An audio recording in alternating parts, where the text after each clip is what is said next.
Oh, hey, we're recording. How about that? What's up, everybody? Welcome to Big Dumb Monsters. I'm Chris. I'm Nick. And this week, we are talking Tales from the Crypt. We're talking Demon Night.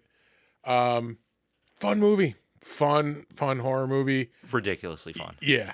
We get way deep into talking about Tales from the Crypt. Way deep into talking about just things that we liked. Yeah. Not even Tales from the Crypt related. It's a typical episode. Yeah. Old men yell at clouds. Pretty much, yeah.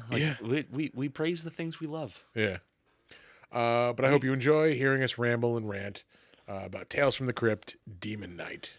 Enjoy the show.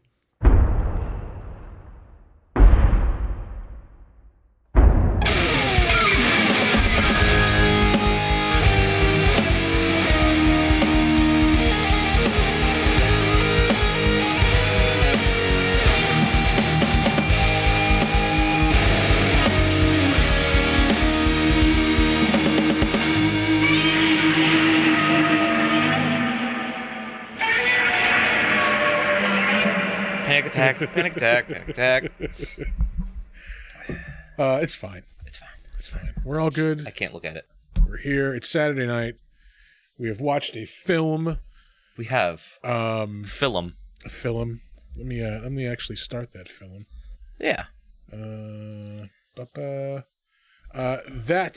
movie that we are talking about this week is Tales from the Crypt, Demon Night. Yeah. Was this their first movie, or was Bordello of Blood the first one? This was the first one. Okay. I'll come out with it. This was a fun movie, man. It's fun. This executed a lot better than Bordello of Blood did. Yeah, when I was younger, I think for obvious reasons, I thought Bordello of Blood was the better of the two movies. It's not a better movie. It's just a boobier movie. The tittier of the two movies. Yeah. But no, this is a much better horror movie. And can I just say, watching this intro, man, like a warm blanket. Oh, like a God, warm yeah. blanket. Yeah. Oh. The music, just the movement through the house, the miniatures, yeah, it's so awesome. I love everything about this. What's great is this is not exactly the TV intro. No, it was longer. Yeah, I noticed that. I just, instantly, it's Friday night. It's me and my cousin watching this with giant bowls of popcorn, dude. fucking, yeah, ready to go. It's so good. It's something just. It's special. It's special. Yeah, it all just blends together perfectly. The music is just A1. Yeah. Fucking, and Danny Elfman, right? I believe so. I'm pretty sure it was Danny Elfman. I don't even need to know that to know it's Danny Elfman. You can just tell it just by it's very bouncy. Yeah, the sound of it. Yeah, if you didn't grow up watching Tales from the Crypt, you have no idea what the fuck we're talking about. But this movie opens, if you haven't ever seen Tales from the Crypt, it opens the same way the show does. Yeah. Well, which is, albeit a little bit extended. Extended, I think just to make it special because it was a movie. Yeah. But they would have had all that shit available because I think they filmed this between seasons of the show. Yeah, I did see that pop up in the trivia thing. I love this beginning too. You get a little mini episode, oh yeah, right before the credits. This is my main gripe though with the movie coming up though. Oh, the Crypt Keeper walking around? Yes. Yeah. Yeah, that's horrible. It looks really, really bad. That is the Mummy Returns level CGI. The head it's on the fucking body. Atrocious. That makes no sense at all. Why would you not do a shot where you can use the puppet? Yeah. I get, okay, you want him walking around, but is that worth you dinged your movie in a way that I don't if you used a puppet, nobody would have gave a shit. It would have looked cool. Nobody would have but you're using this really, really bad CGI, and it's just ooh, painfully fucking bad. It's not even yeah, I mean, because I'm pretty sure they had somebody walking around with a green mask on, and then they just superimposed it kind of old school. Yeah, they had to have. But it was not good. Set it up so just like the show where he's stationary He doesn't have to walk around. But even in the rest of the movie, there's shots of the puppet like moving around. Like at the end, at the movie premiere, like you see the puppet, like they're shooting it as the puppet's moving. Like, do that, just do that. Yeah. Here it is. Oh my god, it's so fucking bad. Yeah. If John Larroquette is like the zombie, that was really funny though. Oh, I hate it. I fucking hate it. And it's like It's not the worst thing I've ever seen. It's really not. Yeah. And it's one of the few like CGI shots in the movie too. Yes, I think you're right. Yeah.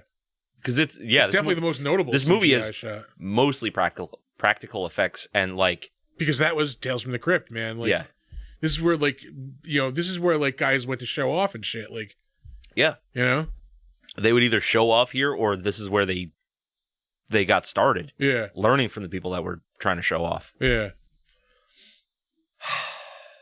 My God, I love this fucking setup. The whole setup. Ooh, coaster. Yeah, you have a coaster. Fucking savage. God damn it. God damn, can't take you anywhere. Not even to your own house. Seriously. Oh, man. I mean, what else is there to love about this? There's a lot. I just love the whole premise, the setting, like. It feels like an extended episode. Asterisk. Okay. There's no morality tale here. That's true. It's so, and there is a reason why, but I don't know why they didn't like eventually include one to make it feel more like a Tales from the Crypt. Yeah. Because, as you're well aware, 99% of the episodes of Tales from the Crypt. No cheating wives or husbands or. It was like a weird, gory morality tale. Yeah. And it was, like there's a bad guy and he does bad things, but they always get their comeuppance. And you kind of get that here, but it's the grander scale of the story hides anything else. But it's the good guys. You have the shitty role and the shitty ending. Like, yeah, fucking Breaker like dies horribly in this movie. Yeah, and passes on the key to fucking the woman whose name we're not supposed to have in our mouth. And then like classy. Yeah. And then like she's now like cursed to this life of like drifting and fucking occasionally fighting off demons and shit. Like, so like like the moral person gets the short end of the stick here. Like, yeah, it's true. I don't know, man, but it's fine. Like it doesn't stray from the classic Tales from the Crypt formula enough for me to be bothered by it, like at all. Yeah, no, it fits perfectly in with the series. And I would even say more so than Bordello of Blood. Oh yeah. Bordello of Blood just, I guess it had a little more of the morality tale to it, but the story was a lot flatter. Yeah. And I mean, it had probably better acting, better special effects, maybe, but you do have Chris Sarandon. Yeah. Fucking Dennis Miller. Yeah. But he's give or take. Yeah. Fucking Billy Zane in this movie. Fucking awesome. Pitch perfect. Yeah. I loved him. Goddamn delightful. I couldn't love him anymore. Yeah. And it could, those scenes where he's like really hamming it up, like trying to tempt people, like that could have easily gone bad, but he's doing it perfectly. Yes, it's like, because it's funny enough for it to be playful, but it's not ham. Yeah. So like the sponge thing, that was hilarious, and at the time worked. Like if it was in like a super, super, super dark moment of the film, would have been too much. But it's the back and forth between him and Roach, which was kind of lighthearted. And I love the like he has the like, all right, enough of this cowboy shit. Yeah. He's fucking amazing. Yeah, he's kind of like a Kirkland Nicolas Cage, like, but still like fucking awesome in this movie. Yeah. Like he was a little unhinged throughout the whole thing, but still in control enough for the character to work really well. Yeah. Like you believe that he is just a fucking evil demon thing with a sense of humor. Yeah. You know, like he doesn't have to be super evil all the time, you know, just dark and brooding. You can have menace and lightheartedness in the same spot. It's a perfect example. Yeah. Like it balances. I do like the bait and switch though in the beginning of this movie where, you know, you're like, oh God, he's the bad guy. He's a fucking drifter. He looks like a scumbag. He's trying to break into these cars. He's the goodest guy. Yeah. And you got Billy Zane who's playing this guy who looks like a Texas Ranger after him for whatever the fuck that guy might have done. Yeah. Looks like a goddamn serial rapist. But then it all washes because it's the flip-flop and you don't really expect it the first time you're coming into this movie. Yeah. I just love that mysterious setup too in the beginning. You just see this car crash, like, yeah, you know, and William they Sadler both walk away from it. Yeah. Shooting at Billy Zane like before it happens. Fucking William Sadler's so good. And then Dick Miller being fucking Dick Miller, like, yeah. I need you to play. Let me guess, a drunk. Yeah. But like, you know, he plays it perfectly. That's a guy you've encountered at some point in your life. I've worked with that guy. Yeah. I was just like, for me, like usually as a child, like somewhere, like, you know, like your dad's drunk friend or something. Like, yeah. Nope. I worked with that guy, and everybody called him Cock. Cock. Oh man. Rest in peace, Cock.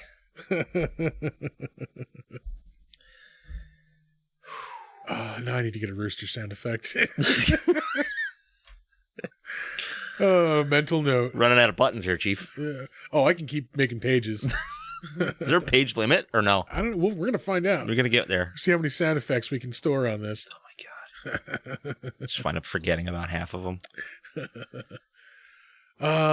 Let's see. The practical effects in this, goddamn awesome. I love the creatures. Really good. Yeah. Really good. Yeah, like the little demons and shit. Creature design, though, it left me wanting. Generic. They looked like little pumpkin heads. Yeah, I can see that. That's kind of the thing. And they had nipple rings. It was pumpkin head with nipple rings. They're born with like, piercings in weird places. And yeah.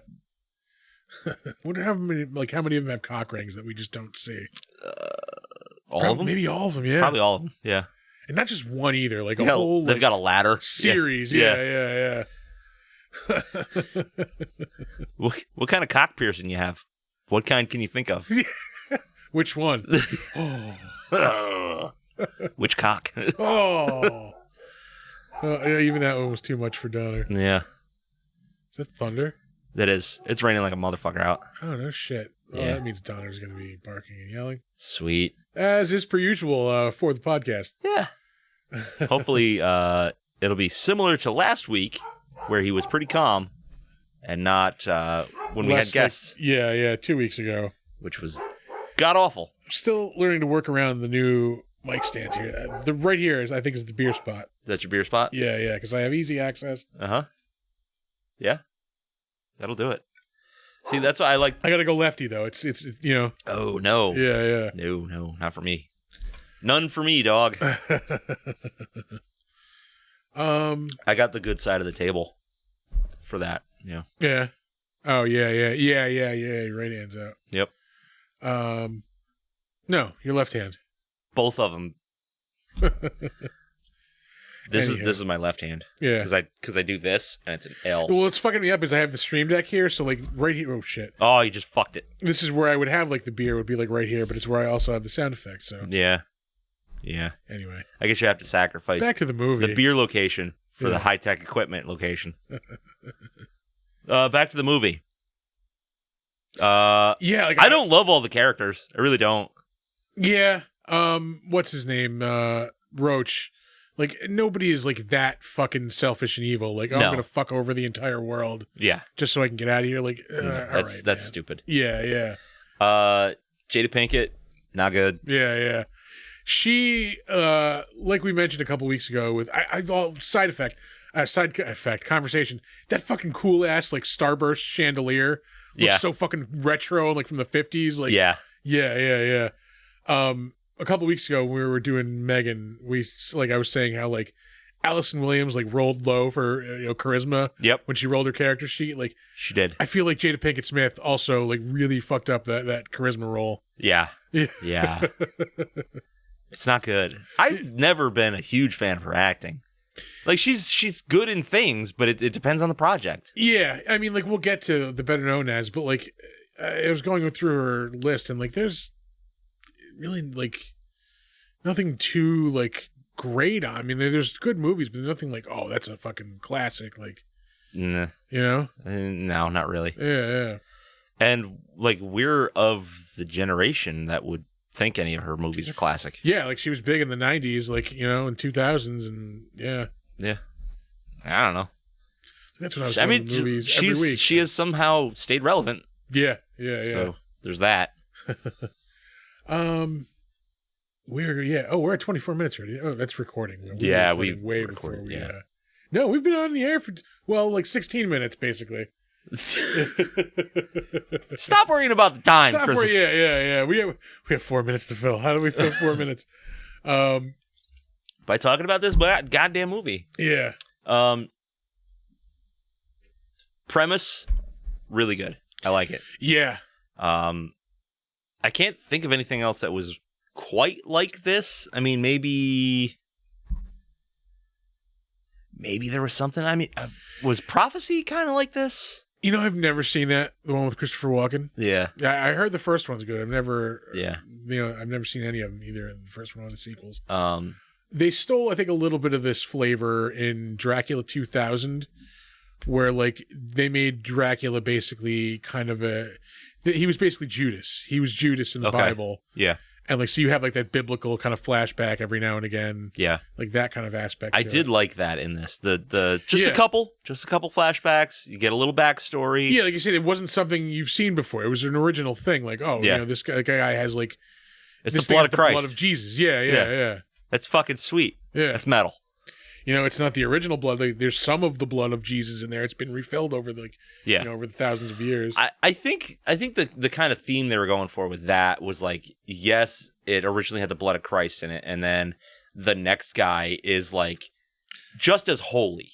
You know what I'm saying? Well, he basically refilled it before it was completely empty.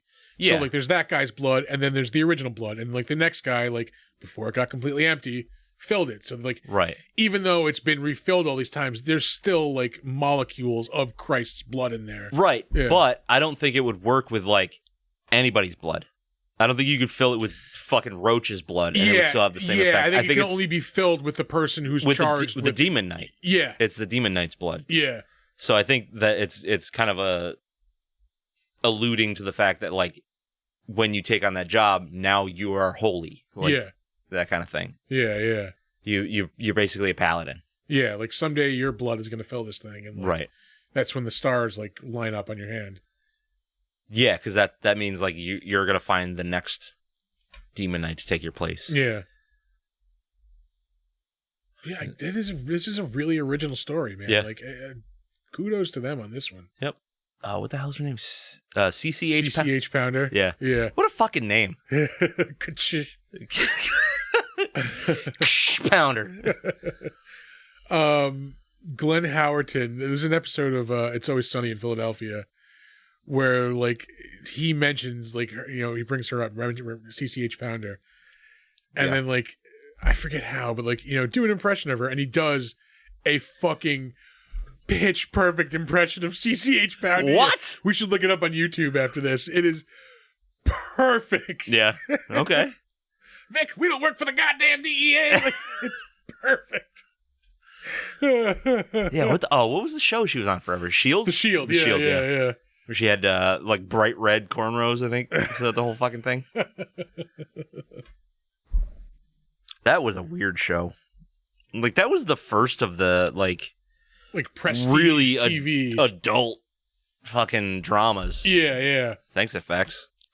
I guess it was like that and Nip Tuck came out around the same time, right? Yeah, and Nip Tuck was just fucking weird and cheesy. The first 3 seasons of that were so great. Yeah, and then it just got so off the rails crazy. Yeah. Steamy. It was fucking steamy. That show was fucking steamy.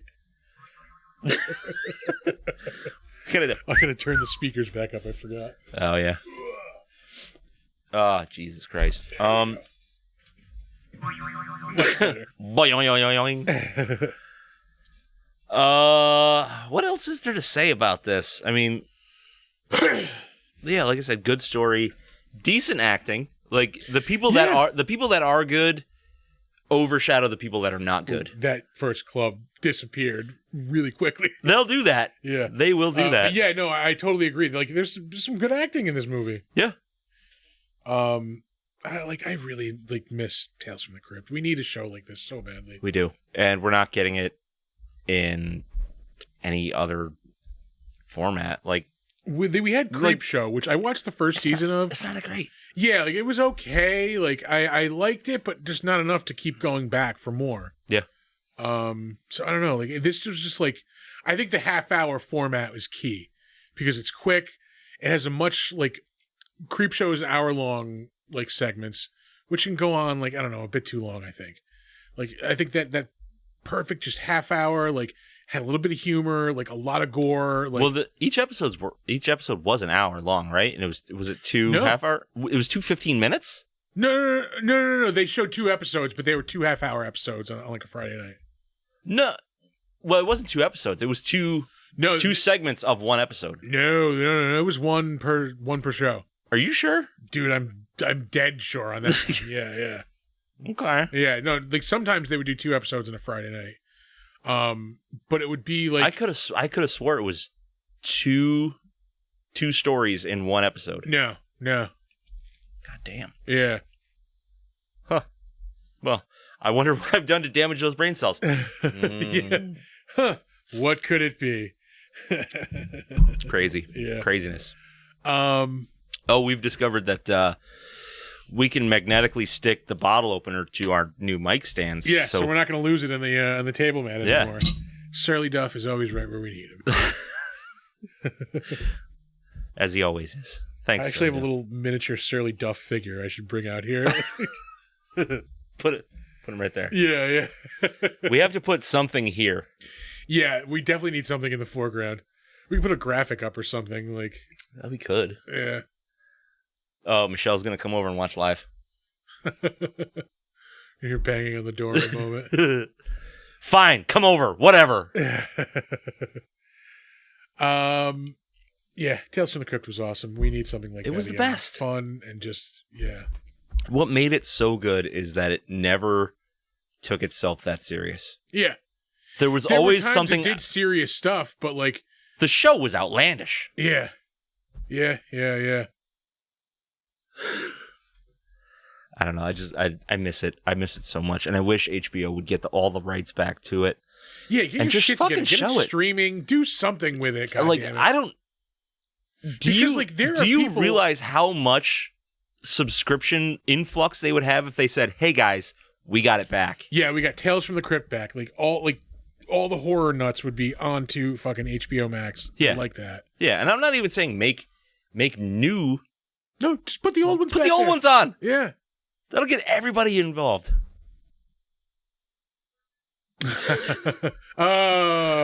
Wait. Michelle can't come over. She's in North Carolina. Next time. Yeah, no, you can make a whole thing out of putting them out, even re-release them weekly. Yeah, 2 every week. Just every Friday night, just like the old days. Dude. 2 every week. Boom, here you go. Oh God, this is in a perfect world. Get 2, I don't know, horror monster podcast hosts to host interstitials. I don't know. What? I don't know. What? Yeah. What? What am I saying? We could never do that because there's already somebody doing the interstitials. Yeah. No, I'm not saying we're competing with better people doing interstitials. I'm just saying we're doing our own interstitials. Yeah. Anyway, that's, like I said, perfect world. Yeah. At least just give us the episodes on HBO Max. Right. Yeah. I mean, even if you don't want to make a huge deal out of it, just fucking put it on. Yeah. Yeah. That's so many DVDs to buy, and they're kind of hard to find right now. I mean, like, not even because, like, for the nostalgia of it all, but, like, there are amazing fucking directors and actors who worked on this, and, like... They got their start here. Yeah, you have, like, Robert Zemeckis' and fucking, like, Richard Donner's doing fucking things on here. Yeah. And fucking, you know... frustrating. Damn it. All this legal red tape bullshit. Yeah. Yeah, Zemeckis did the first episode, didn't he? I believe so. First couple episodes, maybe. William Sadler was in the first episode. It was the one, like, he's like condemned to die. Yeah. Yeah. This show's so fucking good. It's unbelievable. We really need to. You know what we're gonna do? Like, for an episode, we're just gonna we're gonna look at a list of episodes. Pardon me. We're gonna look at a list of episodes. We'll like each pick maybe like one or two, and then just do a show on those 4 episodes or whatever. Like, okay, yeah, I'm totally cool with that. Yeah, we need to do that. We need to do that. Ooh, yeah. There's so many good ones. Yeah. I know just like, because we'll have to pull up the IMDb because like I know there's ones I'm forgetting that are going to be awesome. I know one that I'm picking immediately is going to be the one with the kid who's adopted by vampires. Yeah. I loved that episode. That's when such I was a good kid. one. Yeah. Actually, one that stuck with me forever. There's 2. There's the one with the guy doing like the interview, whatever, in the haunted house. Yes, the Morton Downey Jr. one. That is probably one of the best episodes. It's so good. Yeah. But another one that has always stuck with me is the guy. He's the artist. He winds up killing people and with his drawings. Yeah. No, not with the drawings. He kills them and then paints like their bodies, like however they're dead. Yeah. And then like those paintings like sell for tons and tons of money. Oh, I thought he was like drawing things and then they would happen. No. Because like I'm thinking of House. Holy shit. You are definitely thinking of House. No, like because doesn't he draw his wife as a monster and then he gets attacked by the wife monster? Yeah. That's House. That's House. Yeah. No, I'm misremembering the beginning of this. So he's like a failed artist. And he winds up like finding a dead body, and he paints that scene. Yeah. And then that becomes really popular, and I think he maybe finds another one or something.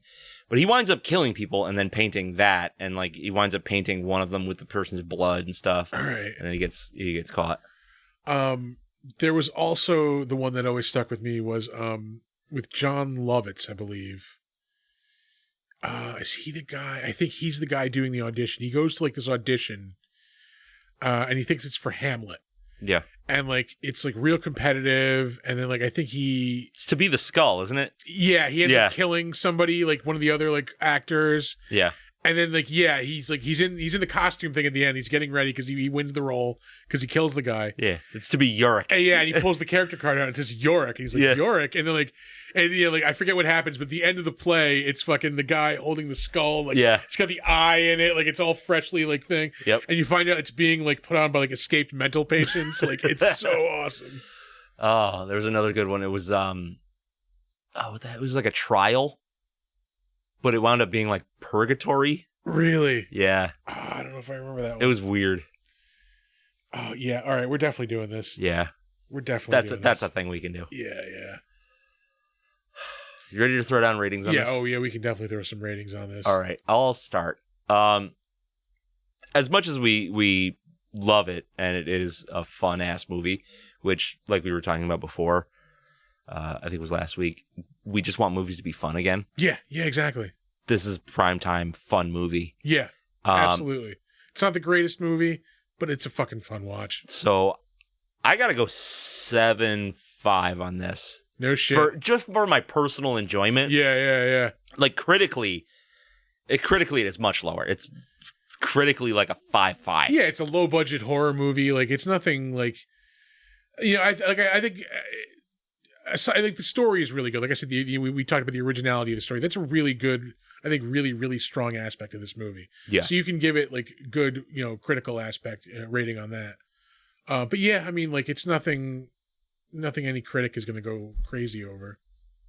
But it's honestly the same thing I was thinking, because like it's just so much fun. It's a fun watch.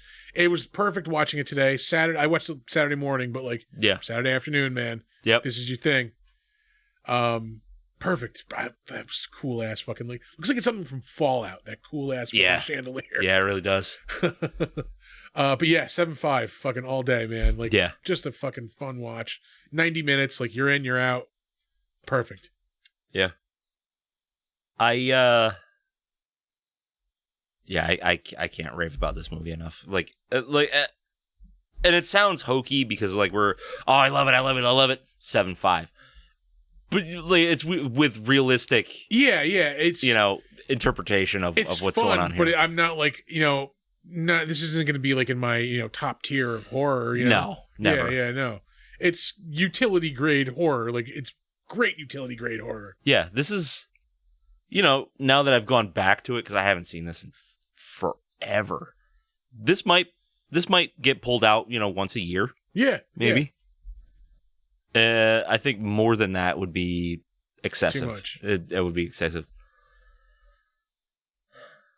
Fucking the amount of blood that they store in that thing, actually unreal.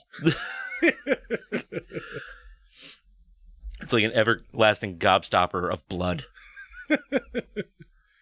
It must involve a miracle or something. I don't know. Are you ready to move on to trivia? Onward to the trivia. Okay. All right, folks, before we get to the trivia segment of the podcast, we want to take a second to tell you about our friends over at Newsly. Newsly is an all-in-one super app for iOS and Android. It picks up the most trending articles on the web and topics that you choose at any given moment and reads them to you in a natural human voice. That's right. For the first time ever, the entire web becomes listenable all in one place. You can browse articles from topics that you choose and start playing, stop scrolling, and start listening to the web. You can follow any topic as specific as you like, from sports, tech, business, science, Bitcoin, or even the Cardassians from Star Trek. It will find you the latest articles and read them to you aloud. It gets Star Trek specific. You can get right down to it. Yep. They even have podcasts as well, believe it or not. You can explore trending podcasts from over 80 different countries. I will let you in on a little bit of a secret. You're going to find the Big Dumb Monsters podcast there as well. I actually have been using this. I've been using Newsly to actually listen to the podcast lately. Have you really? Yes, I have. Believe it or not, I have. They even have digital radio at Newsly. You can download and use Newsly for free now at www.newsly.me and use the promo code DUMBM, and you will get a 1 month free premium subscription. So check them out. Head over to newsly.me and tell them, you know what? Tell them the Big Dumb Monster sent you. Yeah, do the thing. And now, back to the trivia.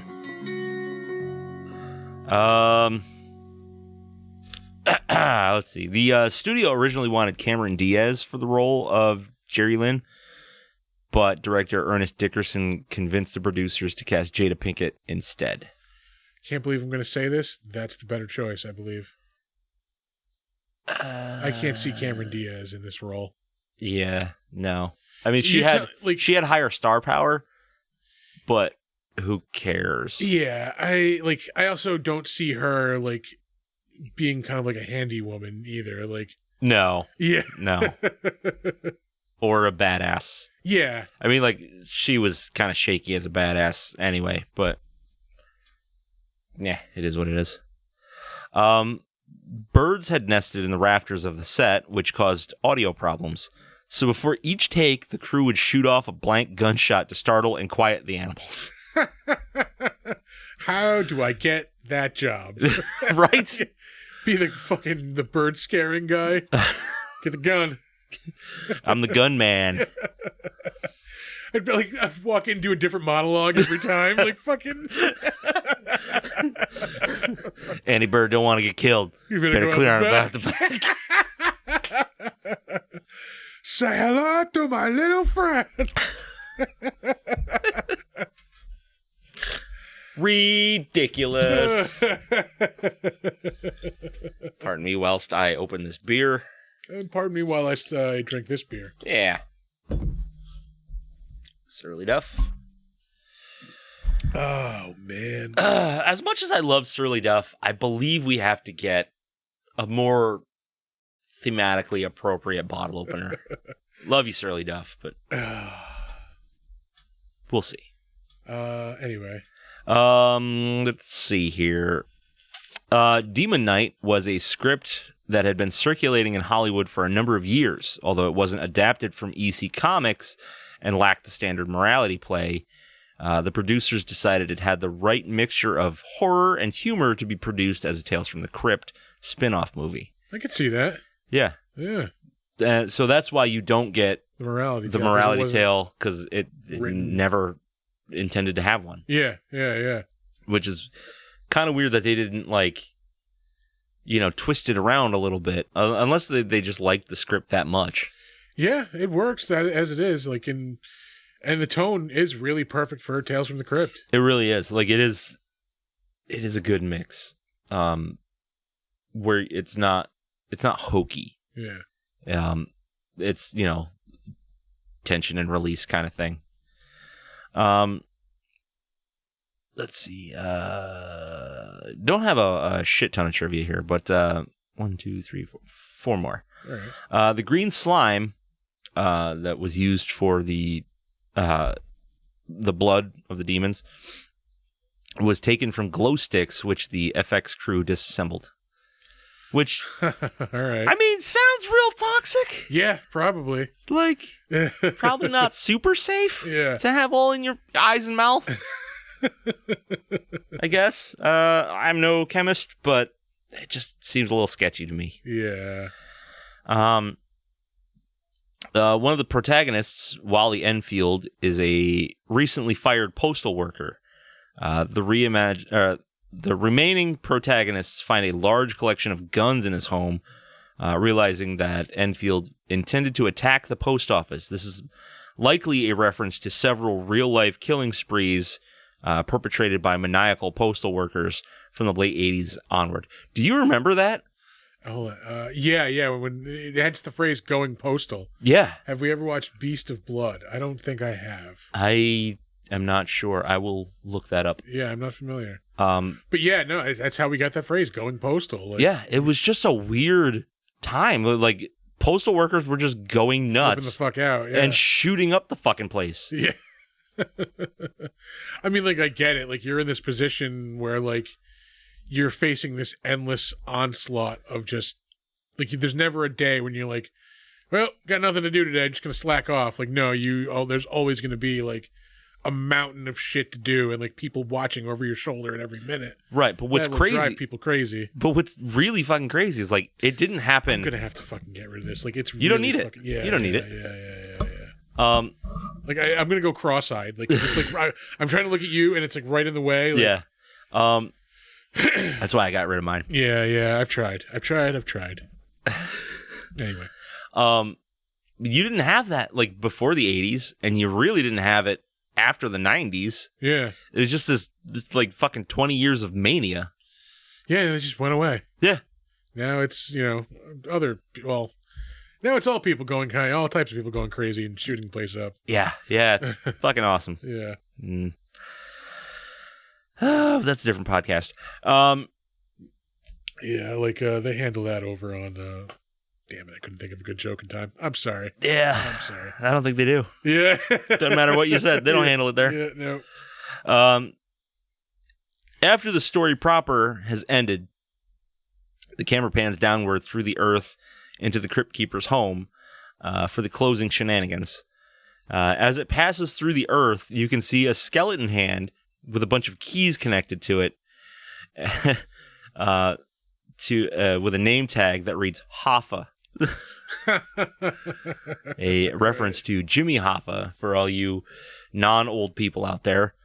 Jimmy Hoffa was one of the leaders of the Teamsters who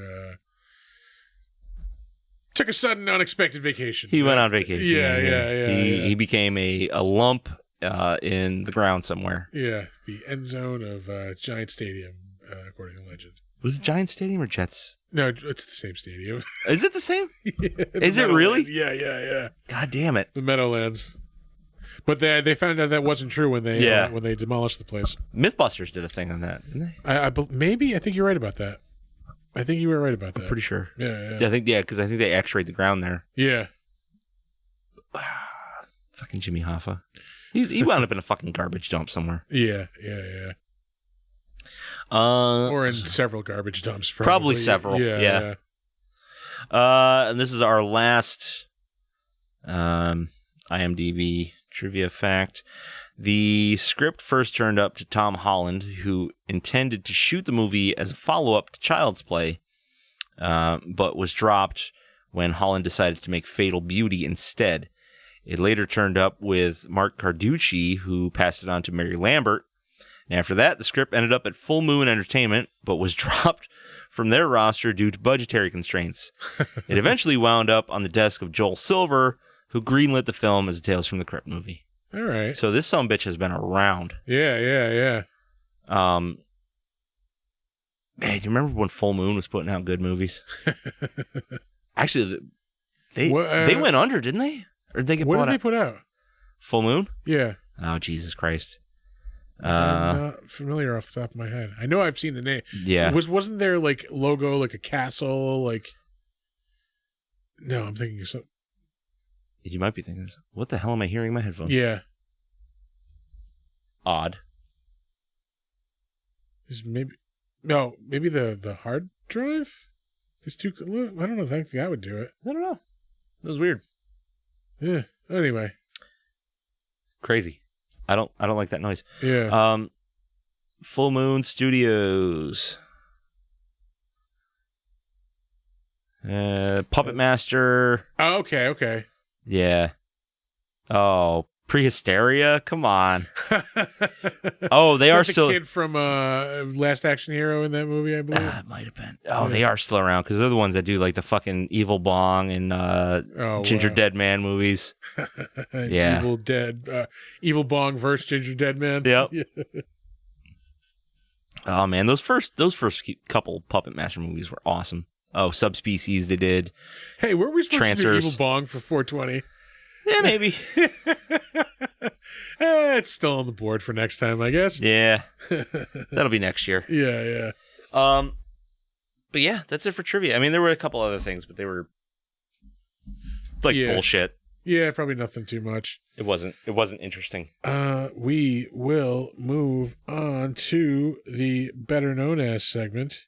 Like as soon as I remember where the button is. Yeah. I know you. I know you. I knew you. I knew you. But you ain't you. I should probably call up the information too. Holy maybe. Lord, these Utica clubs are. You've only had 1.5. I really only drink on Saturday nights. It's just that I happen to drink a lot on Saturday nights.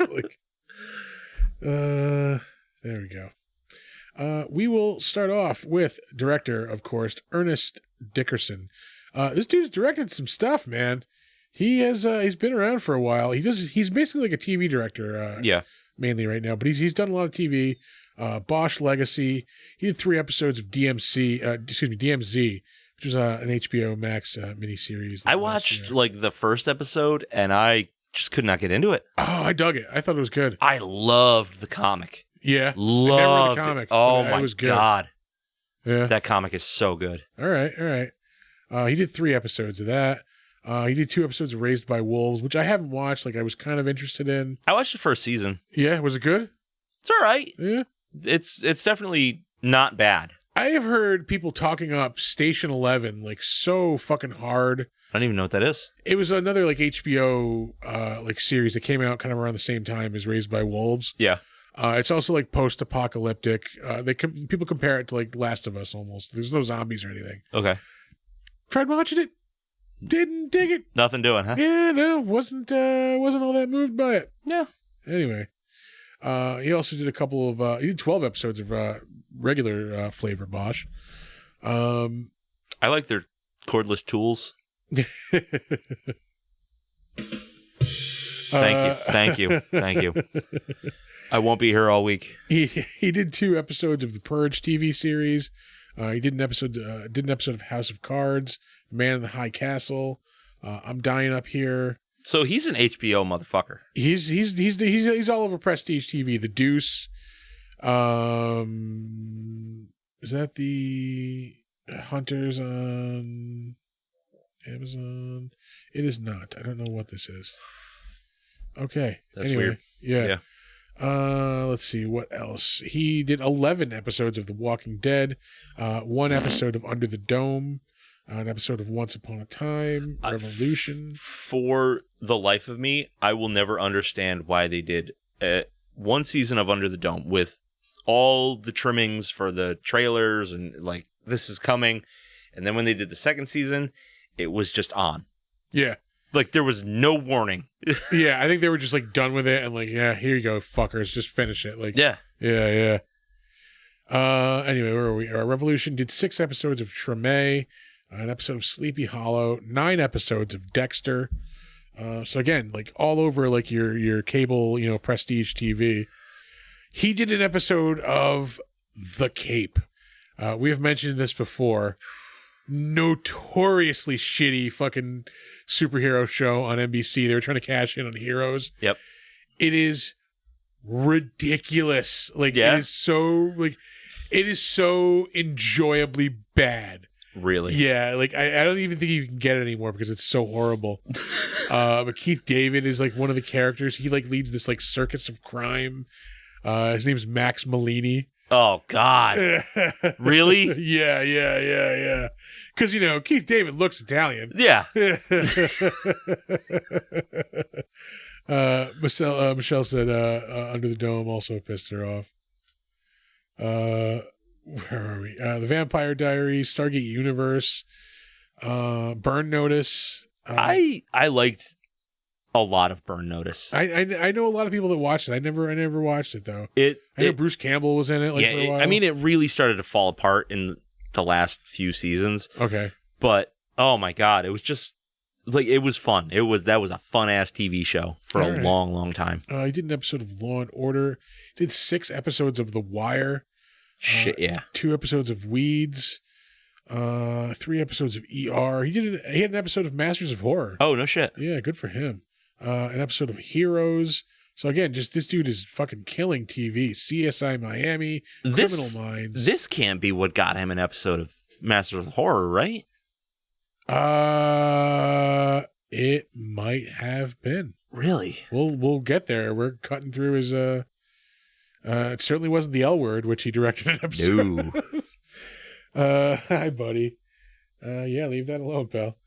Leave what alone? Yeah, the garbage. The garbage. Yeah.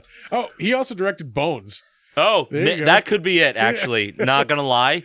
Because Bones is like super like undergroundy hit. I worked at the movies when that was out, and like people were telling me like you should go see Bones. Like it's actually really good. I'm like, I don't want to believe that. Yeah. I've still never seen it. Oh, that's right. You want us to do an episode on that. Is it on our board? No, but you've brought it up. All right, we're doing an episode on Bones then, folks, at some point. He directed Bulletproof, the movie with Damon Wayans and Adam Sandler. Yeah. He directed Surviving the Game, which I actually just saw the other day for the first time. Fucking good movie. That's the one with Ice-T, right? Yes, where he's like this homeless guy. It's Hard Target, but Ice-T. Yeah. Really, really. Oh, I can't believe I slept on that movie for like 30 years. No, I've seen that a few times. I haven't seen it in a long time, but and he directed arguably, one of the best early 90s hood movies, Juice. You ever seen Juice? Fucking yeah. Fucking awesome movie. Yeah. I had that that's a movie I taped like off of like I think it was on Showtime, and I watched that tape so much. Is that the one with Tupac? It's the one with Tupac and fucking he might be the only like known person in it. No, I don't think he is. Oh no, Omar Epps is like the other dude. Yeah, he's like a DJ and like yeah. I fucking love that movie. That's such a good movie. Yeah, because he was doing like the DJ battles and shit, right? Yeah. And they planned to rob the grocery, their local bodega, during the DJ competition, like in between his sets. Right. Yeah. Ridiculous fucking movie. God damn it! It was the 90s. These are the movies we consumed. Yeah, it really is. Yeah. And that will do it for his directing stuff. Moving on to Billy Zane. Yeah. Fucking. Hold on. Before we get into Billy Zane's filmography here, I was watching the movie at my computer. I'm sorry. I was telling Shelly about it. And I said, oh, it's got Billy Zane in it. She goes, I think I know who that is. I was like, you definitely know who Billy Zane is. Like, everybody knows who fucking Billy Zane is. I was like, he was the scumbag guy in Titanic. She goes, oh, what else has he been in? I was like, everything. He was in like Lance Henriksen. Yeah. Yeah. He's in that movie. Like, there's a couple movies that Billy Zane is in that I am like, fucking, I love these movies.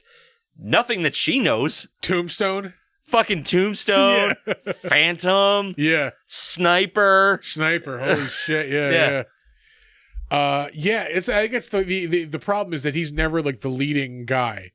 He's always like guy number 2 or like background guy. Like, or like the asshole boyfriend, that like the romantic lead like steals the girl from, like. Yep. Ooh, pardon me. Or he plays himself. Yeah. He plays Billy Zane. Like in Zoolander. Yeah, in both Zoolanders. Yeah, that's right. Let's see. What does he have upcoming? Nothing really of note. No. I mean, he stays working. Yeah, no, he's got 10 things upcoming. So yeah, we're gonna, you'll see Billy Zane somewhere. He's been in 3 episodes of The Boys. Awesome TV show. If somehow you are not familiar with it, Hellblazers, I want to see because I'm pretty sure that's a Tony Todd thing. Oh, okay. Let's check it out. Hellblazers. Yeah, that's Tony Todd with a fucking sledgehammer. Set in the late 80s, a satanic cult. Okay, you have my attention. Yeah. Has a singular focus of unleashing hell on earth with the help of an ancient incantation. They conjure a demon. Fuck yeah. Its members are tasked with feeding it the populace. This is awesome. Yeah. That's why I want to watch it. Yeah. I just haven't gotten to it yet. You know what the problem is? It's a Tubi original. Yeah. Yeah. I don't know that I've ever seen a Tubi original. Yeah, no. Fuck it. Yeah. Tubi's never let me down.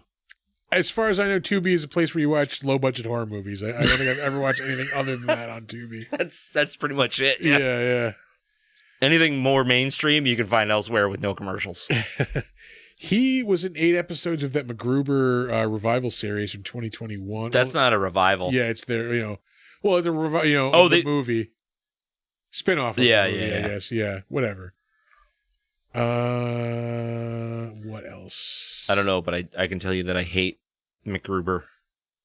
Yeah, I can't get on board with it. I've had people tell me over the years how funny it is, like how great. Yeah, I just don't give a fuck. I don't think it's that funny. Like it's not.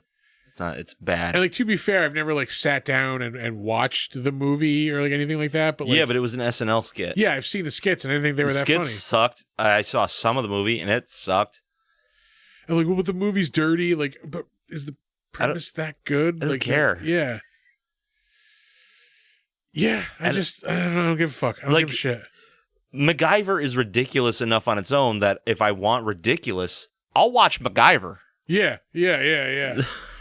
And like, it's the thing, like, it's a great Saturday Night Live sketch. It's a great 5-minute sketch. Yeah. Is it really like that great that it can carry a movie and then a fucking series afterwards? Like, I don't think so. Like, nope. Like, I'm probably wrong. No, you're not. Yeah. Fuck it. Like, you can get lucky with an SNL sketch. Look at Wayne's World. Yeah. They got 2 great movies out of it. Which I would say are better than the sketches. Fucking A, they are. Yeah. What else? I mean, that might be it. I almost put Wayne's World 2 on as a background movie the other day. It's so fucking fun. Yeah. It's dumb as I got no place to go. Chris Farley. Yep. So good. Like, what other SNL sketches were like made it like obviously you have It's Pat. Yeah. Got a movie. The Night at the Roxbury. The what the hell was their name? The Molly Shannon character that always stuck her fucking hand. Superstar. Yeah.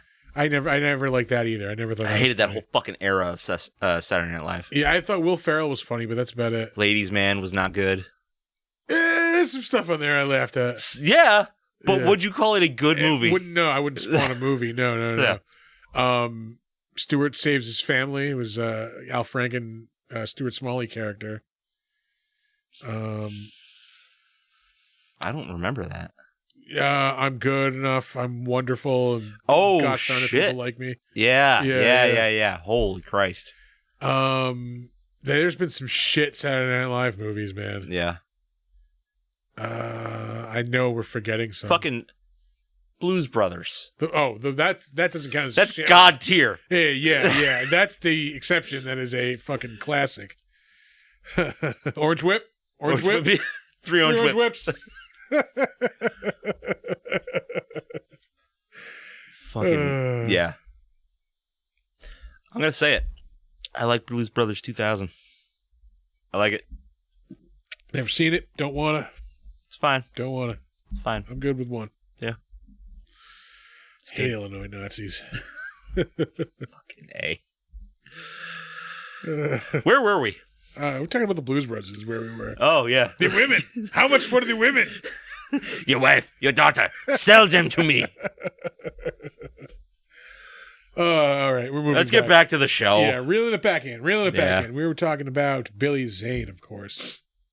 He's awesome. Yeah, he's fucking like I said, the Kirkland brand Nicolas Cage. But he's been in some good stuff. He played P.T. Barnum in Legends of Tomorrow. That was 2017. It's another like side note. We have to get I have to get an air purifier or something for this room. You're dying. Every week, my fucking nostrils just cement shut. This is like kind of a recent development. No, it's been going on the whole time. Oh, really? Yeah. I've never noticed. He was in a couple of the Dead Rising games, it looks like, too. Dead Rising Endgame. Now I'm losing my voice. There we go. I'm back. We mentioned he was in both of the Zoolander movies. Mm-hmm.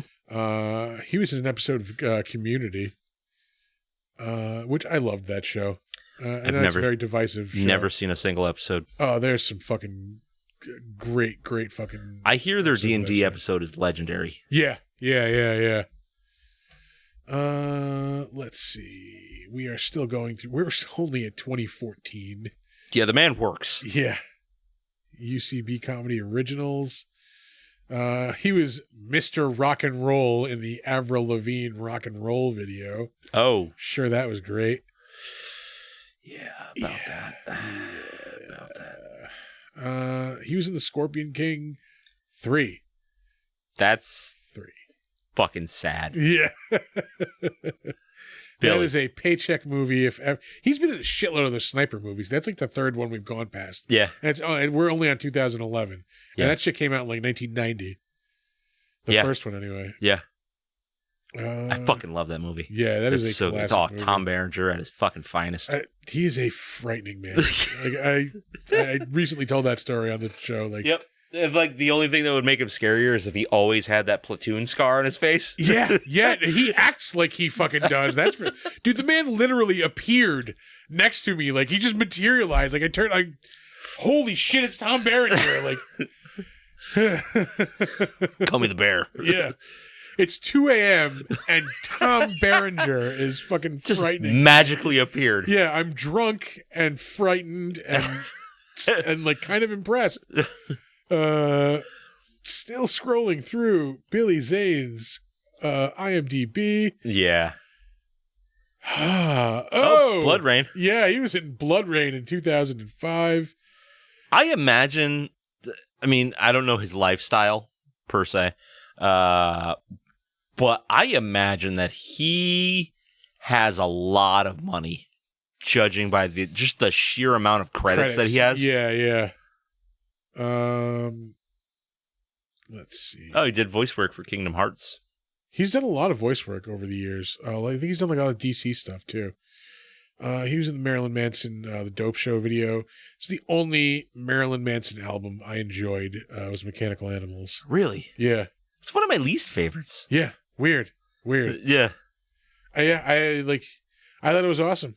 Fucking. I don't hate it. Yeah, Rock Is Dad I think is an awesome song. Yeah. No, there are really good songs. Was it Coma White? I think was another one on there. Yeah, it's been. And then there was a remix. It was Coma Black. Yeah. Yeah, he did a lot of stuff like in Batman Adventures. He was Etrigan, all right. And Jason Blood. Shit, yeah. Great character. Yeah, that's a character I would love to see in a Batman movie. Wasn't he on one of those shows? He's on Titan. Oh, the character is on Titans right now, which is painfully bad. Painfully bad. He was in Titanic. I don't know if we've mentioned that. We did mention that. Yep. Yeah, he's the asshole boyfriend in that. Let's see. Phantom. Oh, the Phantom. Did I go over it? It's right there. Yeah, oh shit, I almost did. 1996, The Phantom. I thought that was way earlier than 96. I thought that was like 93, 92. Yeah, me too. Yeah, that was a back of the comic book movie, man. I will always remember that. You just see it like throwing the fist out. He's got that skull ring on it. Something like Punch Evil or something something like that. Yeah. That fucking that stone cold skull ring that he's got on his fucking hand. And then of course 1993, one of the greatest movies fucking ever. Which I as much as I love that movie, I need a break. I need like a fucking. It is on like I would say almost daily at this point. Like really, it's on a lot between like AMC, I think like IFC. I don't watch TV though, so it doesn't really. Yeah, see, like I always have that. like. Well, this is like when I'm working from home. I start off the day with the news on, like, because I like to be informed. Because you like to wake up and be pissed. And then, after like about 15 minutes, I start getting depressed. So I start looking for movies. That I need like a Transformers movie or something. Yeah. I need like something, like a dumb action movie. And cable's always good for that, man. Like, there's just like, as great as it is, like, streaming, like to have things on command. There's just something about like catching something on, like, fuck, I want to watch like. I just need to watch a little bit of this right now. Like, Yeah. Yep. Like, I just really love that. Yeah. You get that, like, I remember this. Yeah. Kind of thing. Yeah. Oh, I haven't seen this in so long. Like, I'm going to check this out. Anyway. Tombstone. Tombstone is in my top 5 favorite movies ever. Yeah. I've said this before. I had the poster on my wall. Fucking. Yeah. Fuck, that's an awesome movie. Fucking Mustache, the movie. Mustache fight. He was, of course, Mr. Fabian. He was in an episode of Tales from the Crypt. I checked this out earlier. I think it's a magician one. Yeah, Well-Cooked Hams. A ruthless young magician kills an elderly rival magician for his grand prop, the Box of Death. I vaguely remember that one. I remember that setup. Like, I remember Billy Zane. I don't remember the details of that episode. It was Martin Sheen was the older magician. Mm-hmm. Miriam Dabo from Conan the Destroyer is the girlfriend. Yeah. Fucking John Kassir looks like a guy that would do the voice of the Crypt Keeper. Yeah. He is in Poetic Justice with Tupac and Janet Jackson. No, thank you. It's 1993.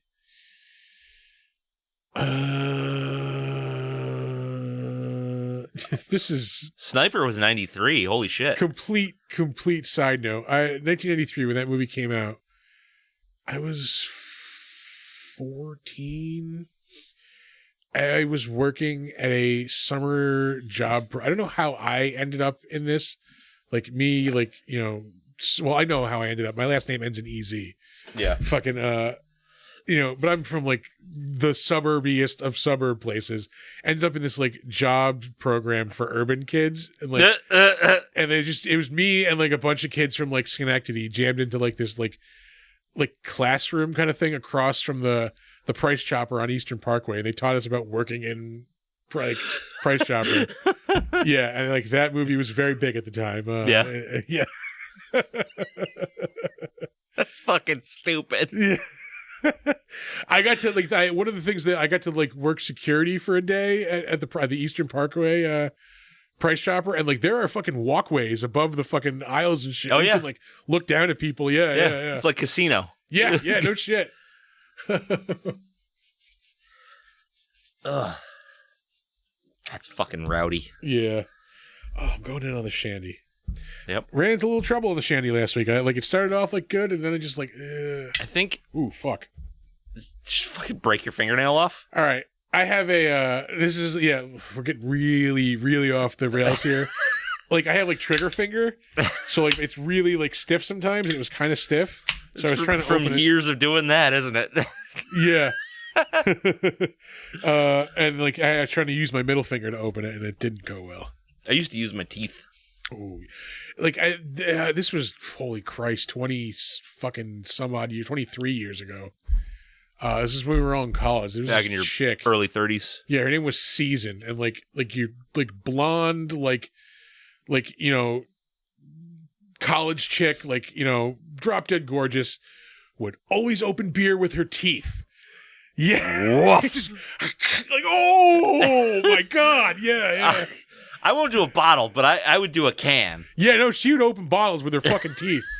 Like, What if she still got them all? Yeah, that's what I would like. I was always waiting for her to just like spit out chunks of teeth. Like, yeah. I bet she was a party. Oh boy, That's a good shandy. that is a good shandy. Not my favorite, but it is Old Nation. I think. Well, Lining Kugels is the go-to. It's the gold standard. I think Narragansett. I like a little bit better. Do you? Yeah.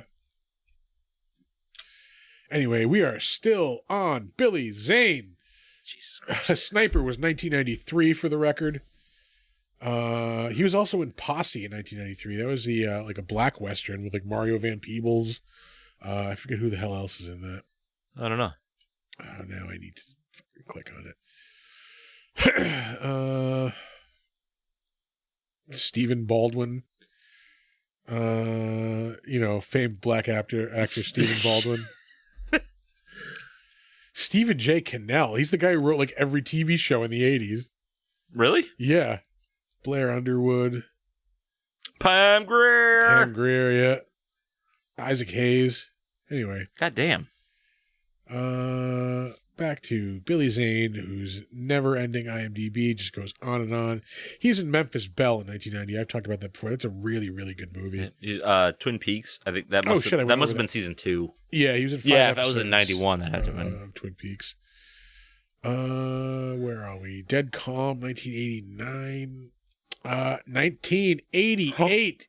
He is in Murder, She Wrote as Tony Gambini. Oh, God. He is also in nice Matlock. Irish fella. Yeah.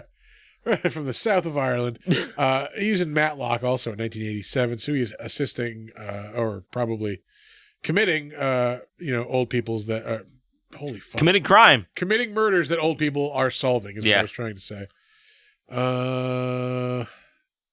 He is in Critters in 1986, which we are going to fucking watch, goddammit. Do we have to? Yes, we do. Okay. Oh, shit, I forgot he was in Back to the Future. Yeah, he's in Back to the Future 1 and 2. Back to the Future is his first role, 1985. He is one of Biff's, like, goons. Oh, there's Dick Miller with a mouthful of that green shit. I don't know why, but I love that set of words. There's Dick Miller with a mouthful of that green shit. Like a fucking baseball announcer. And it's back to the wall, and it's out of here. Anyway, we will move on. There are a lot of fucking IMDb profiles. Yeah, you got a lot. Well, some of them are go-overs, like William Sadler. Like we've talked about him before. We did that. Yeah, we've talked about him. He is most notably probably Death in the Bill and Ted movies. Yeah. He's in a ton of other shit. He is in another one of the greatest movies ever, fucking Shawshank Redemption. That's right. Yeah. He is in the actual Hunters that I was thinking that other reference was. That was from 2020. That was a pretty cool show. Mm-hmm. Not like super great, but like fun watch. Yeah. Yeah, we're going to go right over him. We've talked about him before. And we'll move on to Jada Pinkett-Smith. This is what we're talking about. We mentioned this earlier. Like, you know her. She has been in like,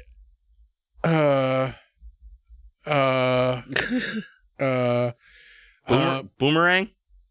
Oh yeah, that's right. Boomerang? Her most notable role, I'm going to argue, is probably Niobe in the Matrix movies. Yeah, probably. Yeah, that's probably the most like general like audience movie. I did like her as Fish Mooney in Gotham. Did not. Did not? Did not. I could did not like her as it, or did not like the character? Didn't like her as it. Didn't like the show. Fucking. I like the first 2 seasons. I could not get on board with that show. No. That was a fucking surreal moment I had as someone who's like done con business over the years. Like, this was Rhode Island Comic-Con.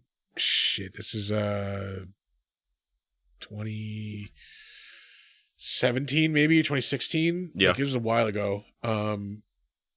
Let's say 2017. So like, we were there. I was doing a panel there. It's probably the most like the biggest panel I've ever done was at Rhode Island Comic-Con. Mm-hmm. Somehow packed that room. Don't know how the fuck I did that, but weird. Yeah. Who was on the panel? Me and Amanda. Oh shit. Yeah. Fucking Tom DeSico was supposed to be there. He ended up, this was the weekend, he ended up having to drunk babysit the person who is no longer allowed at Saratoga anymore. Oh. Yeah. Okay, I remember that story. Ended up in getting arrested and like thrown in like the drunk tank and like, yeah, and like Tom was not a happy camper. Yeah. So Tom missed the panel because I think he was dealing with some of that. I wouldn't have dealt with any of that. Yeah, that's why Tom hates him so much. Anyway, if you're listening, man, I'm sorry. You know what you did. I doubt he is, though. But yeah, we ran into fucking Meng and Mike from Comic Book Man, and like we were bullshitting. I'm like, oh, I'm gonna go check out your panel a little bit. And Ming's like, oh, just fucking come with us. Like, we're gonna go right there right now. I'm like, oh, all right, cool. Yeah. So fucking, we're going through the back, like fucking, the back like secret tunnels and shit. Yeah. And at one point we walk into like a green room, and like at a table is just fucking the kid who plays Bruce Wayne, the dude who plays the Penguin eating a fucking sandwich, and Alfred just chilling out. What the fuck? Yeah. Like fucking, hey guys. Like, oh. Yeah. And then we came out on the stage somehow at the panel for Mike and Ming. So I had to we ran around real quick and sat in a chair. Not here, stupid. Mm-hmm. Anyway, that's Comic-Con talk. That is Comic-Con. We're going to have all new Comic-Con stories within like 2 weeks. Oh, I hope so. Yeah. Oh, we If will. nothing fucking crazy happens, I'm going to be upset. Because last con, fucking crazy. Set the bar. Fucking set crazy. The bar high. Yeah. We said there's one person who's not allowed there anymore. Yeah. And that's only one of the things that happened. Photographic evidence of it, too. That's amazing. We're so far off topic. I don't care. The Saratoga Discord is no longer. I just got a notification about that. Yeah. We'll talk about that later. Yeah. Anyway. Whew. You know what?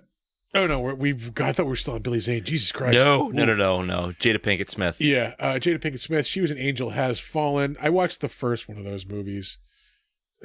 What was it? Was those Jerry Butler movies where he's like Olympus Has Fallen, right? Yeah, Olympus Has Fallen and London Has Fallen. Something. I think I saw Olympus. Yeah, Olympus I think is the first one. Yeah, it was just like a no-brainer action. Brainless action movie. Yeah. Perfect. Yeah. Gotham. She was in 28 episodes of Gotham. She's in the movie Girls Trip, also 20. Oh, that's right. She's in all those Madagascar movies. Oh, yeah. She's in Bad Moms, Magic Mike, XXL. She's in Men in Black 3, which was not great. No. Quite frankly, Men in Black 2, not great either. Yeah, you're right. Yeah. You're right. She's in the movie Collateral with Tom Cruise and Jamie Foxx. That's a good movie. Great movie. Yeah. I forgot she was in that. I forgot anybody but them were in it. Yeah. One of the rare like Tom Cruise bad guy roles, and he's fucking really good at it. It's because he's actually fucking crazy. Yeah, he's actually kind of an asshole. Scream 2 is another notable role of hers. She's the girl who gets killed in the movie theater in the beginning. Is that the one where they were at the movie theater? She goes to the bathroom and like hears something in the stall. No, it's her and Omar Epps. Omar Epps is her boyfriend, and like he's the one listening at the stall. Oh, okay. And he gets stabbed in the head. All right. She's the one like the ghost face like goes back to her Omar Epps' seat because he was wearing the ghost face mask. Yeah. And like sits down and like she's like, we take that off, and like he just fucking stabs her in the fucking audience there. And, that's right. Yeah.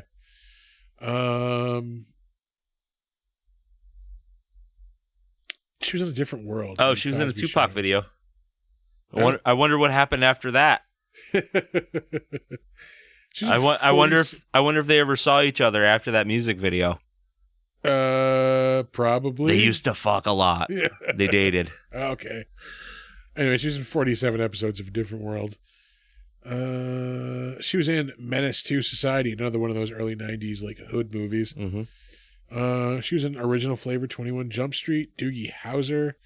One of her first roles was on True Colors on Fox. That was like a Sunday night dramedy on Fox, like half sitcom, like half drama. Oh yeah. Let's see. We will move on. Brenda Back. She played Claudia in this. She played Lana Turner in L.A. Confidential, which is another, like Tombstone, in my fucking top 10 of movies. It's been a while since I've watched. That's a movie I can just watch anytime, anywhere. I cannot. I like it and I appreciate it for what it is. Yeah. But like it's dry. It's a dry fucking movie. I fucking love that movie, man. It's like the setting, like the 40s, like the whole like seedy LA underground. Yeah, thing. it's cool. Like, yeah. That's the one with Guy Pearce, Kevin Spacey. Kevin Spacey, Russell Crowe. Yeah. Yeah, good. Like really, really good movie, but like I can't watch it over and over again. Oh man, I fucking love it. Let's see. Oh, The Mentalist. Yeah, she was in the Mentalist. She's done a lot of TV stuff here and there. She's in The Dollhouse. I'm just gonna move on. Her really like other biggest role, Dark Angel. Yeah, Dark Angel. She was in Come on, you can do it. Steven Seagal classic. Oh, Jesus Christ. Under Siege 2, Dark Territory. That's been coming up more than Murder, She Wrote. Yeah. Seagal classics. That'll be our like 10th Patreon Seagal podcast. classics. Seagal classics. She was in Hot Shots Part 2. She was like the Sharon Stone like character. Yeah. There it is. I love both of those movies. Yeah. I mean, they kind of blend together for me into like one massive parody movie. Yeah. But I know many of you are wondering the same thing. What the hell is wrong with my pants? Started running out of material halfway through the knees. We will move on. Kacha Pounder is up next.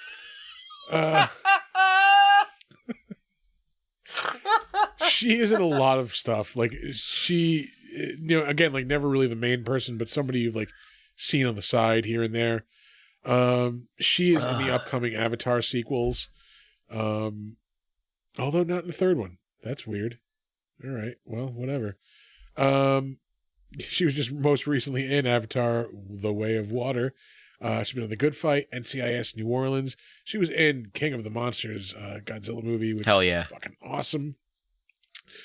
She has also done some DC voice work over the years. She's Amanda Waller in Batman: Arkham Underworld.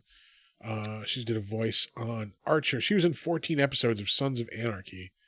Man, I miss when that show was good. That show was good, man. Like for a while. That had like 3 solid fucking seasons. Yeah, like Ireland, I think, is when it was like officially like, this show is just terrible. It went off the rails, like way, way off the rails. And it was like off the rails in a fun way to begin with, and then it just went like, fuck it. I hung in with it till the end, but yeah, those last couple of seasons were not great. Yeah, and like to the point where like I just couldn't get on board with Mayans. Like it was good. I was shocked that it had as many seasons as it had. I thought that show went off the air years ago. No, it's just starting its last season now. Apparently, yeah. Who'd thunk? Yeah. And like I watched like the first season. It was good. I just I don't care. I just don't. I don't care. I imagine it's exactly the same as Sons of Anarchy was. Yeah, just with Mexican bikers instead, like instead of white guys. Yeah. Again, Batman, Assault on Arkham. She was Amanda Waller. Beware the Batman. She is Mayor Marion Grange. A lot of Batman stuff. Batman Arkham Origins. That game. I know the name Amanda Waller. I cannot. She is like the head of the Suicide Squad. She's the one, yeah. Viola Davis, I believe, plays her now. Batman Arkham Origins was Batman Arkham games were awesome. Like Arkham Asylum and Arkham City were like groundbreakingly amazing, fucking awesome games. Yeah. And then like the studio that created them like sold the license off, I think, to EA, and like that was the one that EA made. I think you're Batman right. Arkham Origins, and it was so fucking not good. Yeah. Yeah. I have all 3 of them. They gave them away on Epic Games. The ones that Rocksteady made are good. Arkham Asylum, Arkham City, and Arkham Knight. Yeah. Yeah. Yeah, those are good games.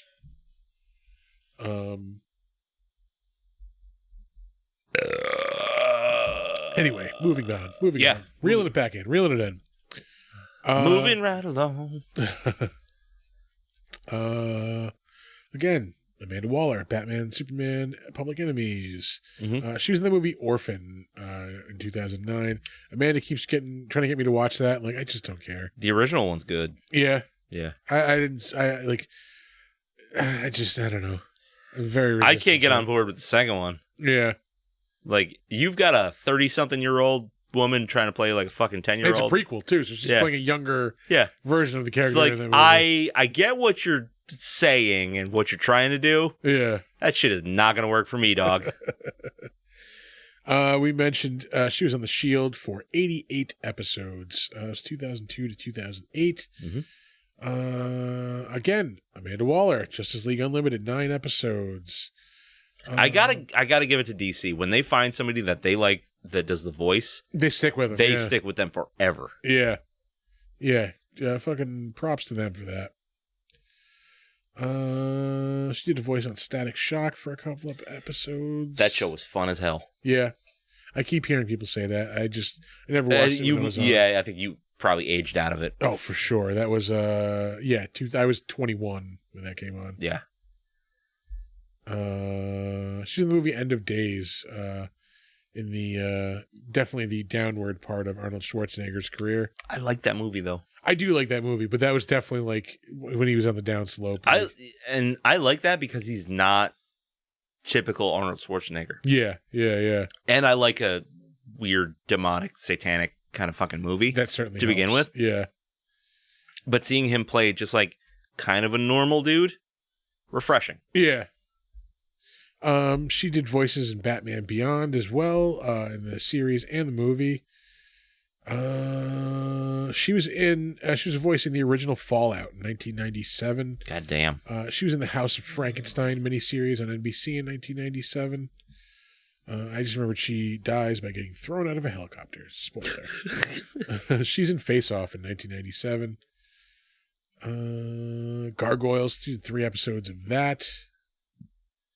Living Single, an episode of The X-Files, an episode of Biker Mice from Mars. That's a great show. Was Living Single the one with Queen Latifah? Yes. Okay. She is in RoboCop 3, the least of the RoboCop movies. Yeah. And I would even throw the remake into that equation as well. I didn't see it. It was okay. It just never really justified its existence. It was just generic, like, action movie. Yeah. The only thing it had going for it was the concept of RoboCop. Oh. Yeah. That's not the name fun. and concept of RoboCop. Like, Fucking Benny and June, dog. That's a great movie. Never saw it. That was huge at the time. They had a big soundtrack too, I remember. Yeah, 500 Miles is like the big one from that. Yeah. No, it's great, really, really good. Johnny Depp just being Captain Weirdo again, but at his deepest in the early 90s. She was on an episode of The Cosby Show, Home Improvement, LA Law, True Colors shows up again. Psycho 4. Psycho 4, the beginning. Whoa. She was also in 4 episodes of Cop Rock. She's in an episode of Quantum Leap. Psycho 4 was the one that shows him as a kid, right? Yes, that's like the prequel one, I believe. Yeah. Actually, fucking decent movie. Yeah? Yeah. I think I've only seen the first 2. Yeah. Yeah. The first one's awesome. The second one, like, not without its charm. Yeah. Yeah. The remake didn't need to exist. No. Yeah. Really did not. Anyway, she was in Miami Vice, 227, Baghdad Cafe, Hill Street Blues, Cagney and Lacey, a lot of TV stuff. Pritzi's Honor, 1985, with Jack Nicholson and Angelica Houston. Mm-hmm. Her first role, 1979, all that jazz. Moving on, Dick Miller, who we have talked about before. Just the fucking perfect Alien, right? He was in Gremlins, and like he was just in something we did recently too, I think. Now I have to go looking for it, god damn it. But he's just that perfect fucking character actor. Like you've seen him. He just nails it anytime you do see him. He's in Small Soldiers, Weird Science, the TV show, Deep Space Nine. God damn it, what the fuck else was he in that we did? Mask of the Phantasm, which we've talked about before. Oh yeah. Fucking amazing movie. Not just an amazing like Batman movie, not just amazing like it's just a animated good movie. Seriously good movie. Yeah. I gotta watch that. It's been so long since I've seen that. Yeah. So I remember seeing that, and my uncle took me to see that in the theater. Amityville 92. God damn it. What the fuck was he in? Like, I know we've talked about him twice before. One of them was Gremlins. I think it was Alien. Is he an Alien? I think. Oh, Terminator. There we go. That's it. But just we see on the wall, pal. Just hold on. Keep going. Yeah. It might not be him. It might be another curmudgeonous old dude that looks like he's drunk all the time. Twilight Zone, the movie. We're getting an 80. Would have been Howling. 78, 79, 79. Used Cars. Nope, not him. 1941, the worst Steven Spielberg. Well, AI is pretty fucking horrible, Yeah, too. it's not good. Yeah. It's not good. So, yeah. Anyway, moving on. Thomas Hayden Church. He was Roach in this. He is also in one of the greatest movies ever made, Tombstone. He's one of the Clintons, I believe. We'll get there. He plays the Sandman in the Spider-Man movies. Yeah, I think he was Ike's brother. Yeah.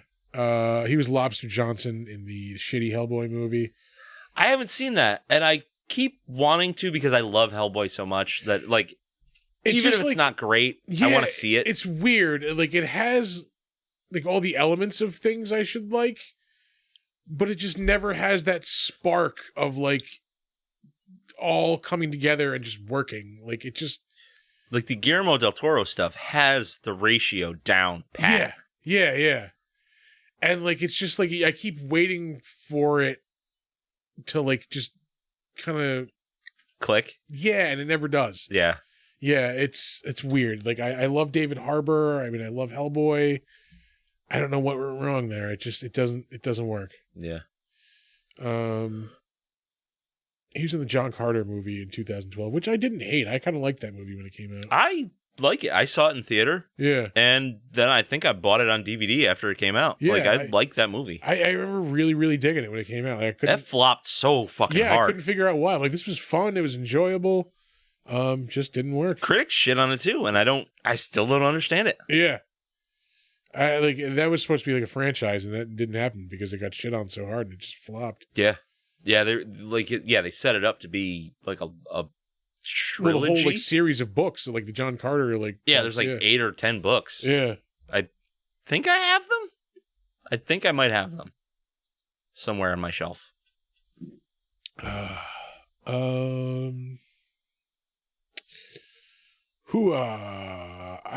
talking. He was Sandman and Spider-Man. Yeah, I mentioned that. Did you? He's in the movie Sideways with Paul Giamatti, which is a really good movie. Still have not seen it. He was Killer Moth on Teen Titans in 2004. That's a really good cartoon. The first Teen Titans cartoon. Fucking A, it was. Yeah. And then they went Teen Titans Go, and I cannot do it. Yeah, I did not. I don't enjoy the show, but I will say Teen Titans Go to the movies. Fucking that was hilarious. Good. That was good. Yeah. That was good. His dad's a cop. We gotta get out of here. Like the fucking music video thing. Oh. Shit. This guy was in Wings, wasn't he? Yes. Yeah. We get there. Hey, we'll get there. We'll get there. I don't. Oh, Monkey Bone. Yeah, he was in Monkey Bone in 2001. 3,000 Miles to Graceland, also in 2001. I'm going to say it right now. If you have not seen Monkey Bone, fucking watch Monkey Bone. He was in the George of the Jungle movie, also with Brendan Fraser, along with Monkey Bone. That's true. Yep. 123 episodes of Wings. He was Lowell, the plane mechanic. The mechanic, he's a fucking dipshit. Yeah, he was Billy Clanton in Tombstone. He's in an episode of Cheers, 21 Jump Street. That's really about it. We will move right along. John Schuck played the sheriff who gets his head punched through. He's Look at the Seagal level hair on this motherfucker right there. That widow's peak, man. Look at that shit. That is painted on. He has been in some shit over the years, man. Like he is he's been in a bunch of Star Trek stuff, so he's got to be like a Trekkie, like who make sure he finds his way into this stuff. Or he might be a good guy to work with and they keep hiring him. Could be. Yeah, he was in 2 episodes of Enterprise. He was in the Titus TV show in 2001. He was in an episode of that. Curse of the Jade Scorpion. That was the Woody Allen detective movie, 2001. Star Trek Voyager. He's in an episode of that. 2 episodes of Diagnosis Murder. So we have more old people solving murders. God damn.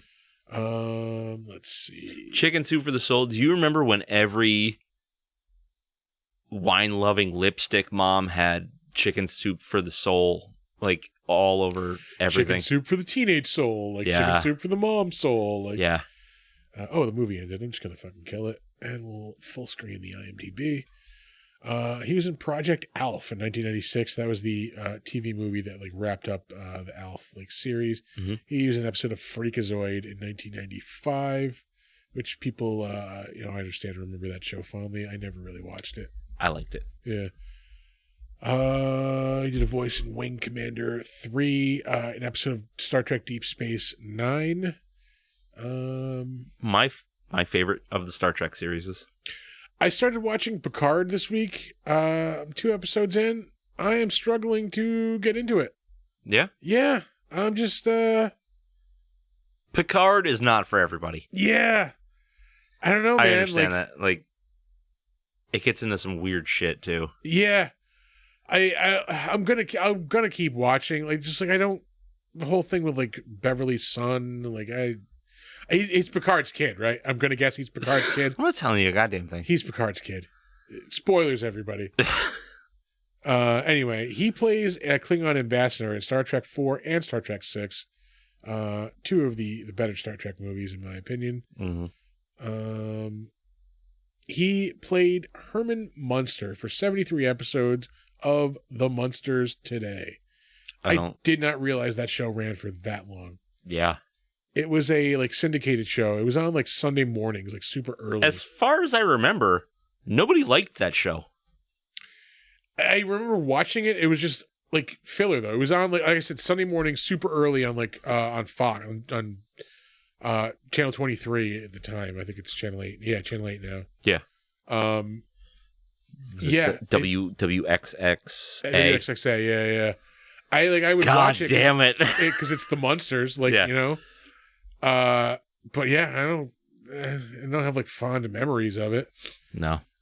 He was in Dick Tracy in 1990, which I'm going to mention. I get to talk to William Forsythe in a couple of weeks, who played Flat Top in that. I fucking cannot wait. That's gonna be awesome. Yeah. My older brother loved that movie when it came out. Like he had a couple of the different toys. Like one of his birthdays, he got, those like sealed, like foil helium balloons. He got a Dick Tracy one. Yeah. And that thing was floating around in our house for almost a fucking year. Yeah, those last a long ass time.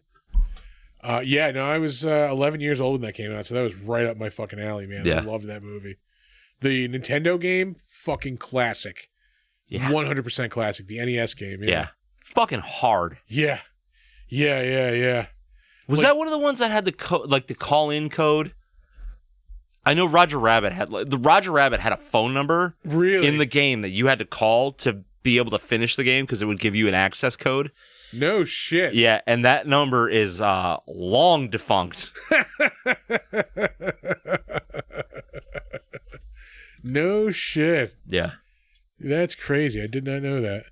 That game was crazy because it was like a platformer side scroller, but it also had like GTA type like driving missions. Yeah. Yeah. It was like a city you could drive around and go to different buildings and stuff. Like, yep. Yeah. Simon and Simon. I don't even know who the fuck we're talking. Oh, the guy who's the sheriff. John Schuck. Yeah. Simon and Simon. He was on an episode of The Golden Girls, MacGyver, L.A. Law, Matlock, more Old People Solving Murders, and then he was on 2 episodes of Murder, She Wrote. 1984, 1986. We mentioned he was in Star Trek 4. I definitely saw that in the movie theater, and Star Trek 6 I saw in the movie theater as well. Star Trek 4, I was a year old. Yeah, I was 7. Yeah. I think the first one I remember seeing, which is the one where the Enterprise blows up at the end. Is that fucking Wrath of Khan? I don't think so. It might have been. I haven't seen those old movies in forever.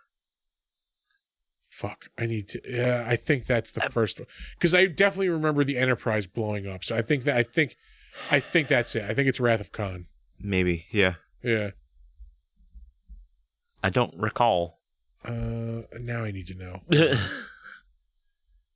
That's one of my earliest like movie memories. Like to be honest. Yeah. The Enterprise blowing up. Really? Yeah. I'm like, how do I get there? William Shatner. That's how I get there. Shat. Spock.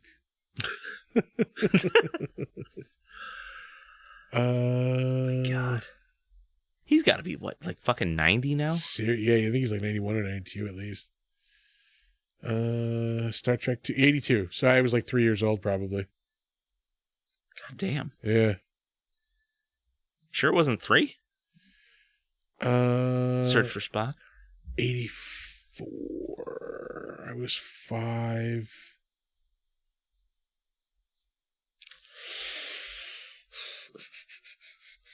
I'm pretty sure it was Wrath of Khan. I know I was taken to see Wrath of Khan. I was taken to see this as well for sure. Really? Yeah.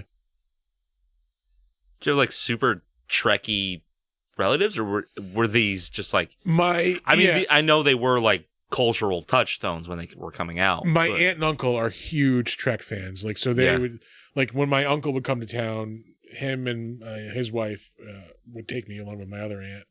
And like, I saw all of those movies when I was a kid. You know what really, really fucking sucked though? Star Trek the motion picture. Yeah. The first one is so fucking bad. It was created just to sell color TVs. Yeah. Yeah. I'm like, and it shows. We're still on Shatner. I'm like, Airplane too. I've said all I need to say about Chong Shunk. He was in some good shit. Yeah, he was Herman Munster for a long ass time. Yeah. Moving on. Charles Fleischer, who is the crazy mailman in this movie. He is most well known as the voice of Roger Rabbit. Are you kidding me? Yeah. He is the voice of Roger Rabbit. Aside from, he's been in a ton of shit actually. Upcoming, anything notable, cognitive? Nope. He played Roger Rabbit in the Chip and Dale Rescue Rangers movie from last year. I didn't see it. It was actually kind of funny. Was it? It's about like their It's their origin stories or something, isn't it? No. It's like it takes place like in the modern day, and they're like washed up TV stars. Oh, yeah, and like there's that's somebody kind of awesome going around like kidnapping like all these old cartoon characters, and then like kind of like doing like a Roger Rabbit thing. Instead of like putting them in dip, they're like using like kind of like dip basically to like change their appearance and like turn them into different cartoon characters, like oh, okay. so they can make money off them again. Yeah, lame. It was a pretty good movie. I enjoyed it. Yeah. Let's see. He was in he's the guy in the Back to the Future movies. I think he's in 2 and only in 2, maybe 3 as well. But he's the one in the future who's like, I wish I could go back in time and put some money on the Cubbies. Oh yeah. Yeah, the guy who's talking to Marty when he has the fucking Sports Almanac. Yeah. He's in Rango. It was 2011. I love that movie. I still haven't seen that. I got to see that now. Yeah, you do. He's in Funny People in 2009, the Judd Apatow stand-up comic movie. Polar Express. This dude does a shit ton of voice work. Drew Carey show. Balto. He is in God, the Devil, and Bob. There's a cartoon. He's the Men in Black cartoon. That's a movie called Boltneck. Boltneck. That looks really fucking bad. That's a shitty Frankenstein if I've ever seen one. Sure is. He has an electric personality. I hate it. Starring Matthew Lawrence. Oh, Jesus. Jesus Marimba. Frank Stein? Get the fuck out of here. Shelley Duvall plays Mrs. Stein. Ugh. I hate all of this. Ryan Reynolds is in this fucking thing? Carl O'Reilly. This is what, 93? Holy Christ. 2000. 2000. Jesus Christ. Oh, it's so bad. He was in the Weird Al Show, 1997, 2 episodes. You know what? Nobody gives a shit what Charles Fleischer's in besides fucking Roger Rabbit. That's Weird Science. Yeah, the TV show. Yeah. Moving on. Tim DeZarn. Gonna throw that in there, huh? Yeah. Like the TV show wasn't important to some of us? Huh? Late night, weekend USA, Friday fucking night classic. USA, yeah, line up. Silk Stockings and Weird Science. Don't forget Duckman. Yeah, that's true. Yeah. Those were the lead-ins to Up All Night. Maybe a rerun of The Critic in there. Yeah. Oh, yeah. Sometimes The Tick, too. I think. Really? They put The Tick on? I think The Tick might have been in there for a little bit. I fucking loved that Tick Saturday morning cartoon, man. That was so funny. Who are we talking about? Oh, Tim DeZarn. Who cares? DeZarn. I think there was something like notable that he was in that I wanted to highlight. He was in Better Call Saul, which I really fucking loved that show. Mm-hmm. Call of the Wild, which is a really good movie. I just watched that again recently.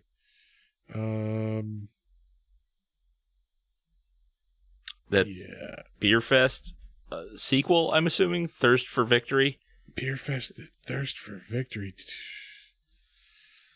A web series. It doesn't even have the fucking dudes from it doesn't have the guys from Broken Lizard in it. Ugh. There is a Broken Lizard movie coming out. Like, it's out. Is it out already? I'm pretty sure it's out. Oh, jeez. It looks kind of funny. It's like a medieval movie. Yeah. Pretty sure it's out. Wow, that sucks. I think it's on Amazon. Oh, it was like straight to streaming. Oh. Ooh, sorry, guys. Sorry, guys. They're making Super Troopers 3, apparently. Mm.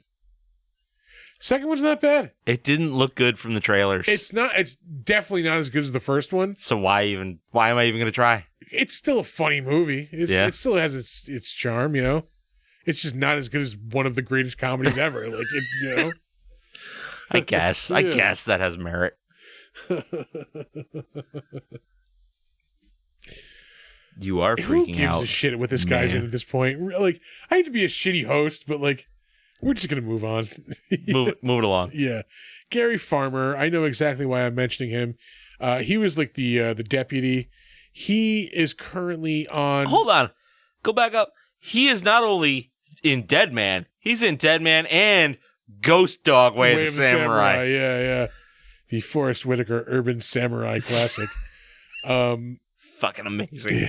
He is currently on Reservation Dogs, which is a really, really good show. I hear that. I have not started it. Yeah, I highly recommend that show. Yeah. He is like they're like one of the kids, like crazy, like stoned, like fucking shaman uncle. Awesome. Yeah. It's really fucking funny. I highly recommend that show. Lastly, we have John Kassir, who is the voice of the Crypt Keeper, of course. This dude does a lot of voice work. Oh, hell yeah. He played Shemp in a Three Stooges movie in the year 2000. I vaguely remember. There was a TV movie. Yeah, I think it was on ABC. What? Yeah. Oof. Who the fuck played the other Stooges in that? Who cares? Anybody remembers. Oh, yeah, fucking the dude from the Shield played fucking Curly. Is that him? Michael Chiklis, I believe. Yeah, Michael Chiklis. Holy Christ. Jerome Curly Howard. He looks different with a little bit of hair. He looks completely fucking different. Yeah. Just like a little. Not a lot. He's still kind of bald. Like that's stubbly. He's like the Bobby Hill. Yeah.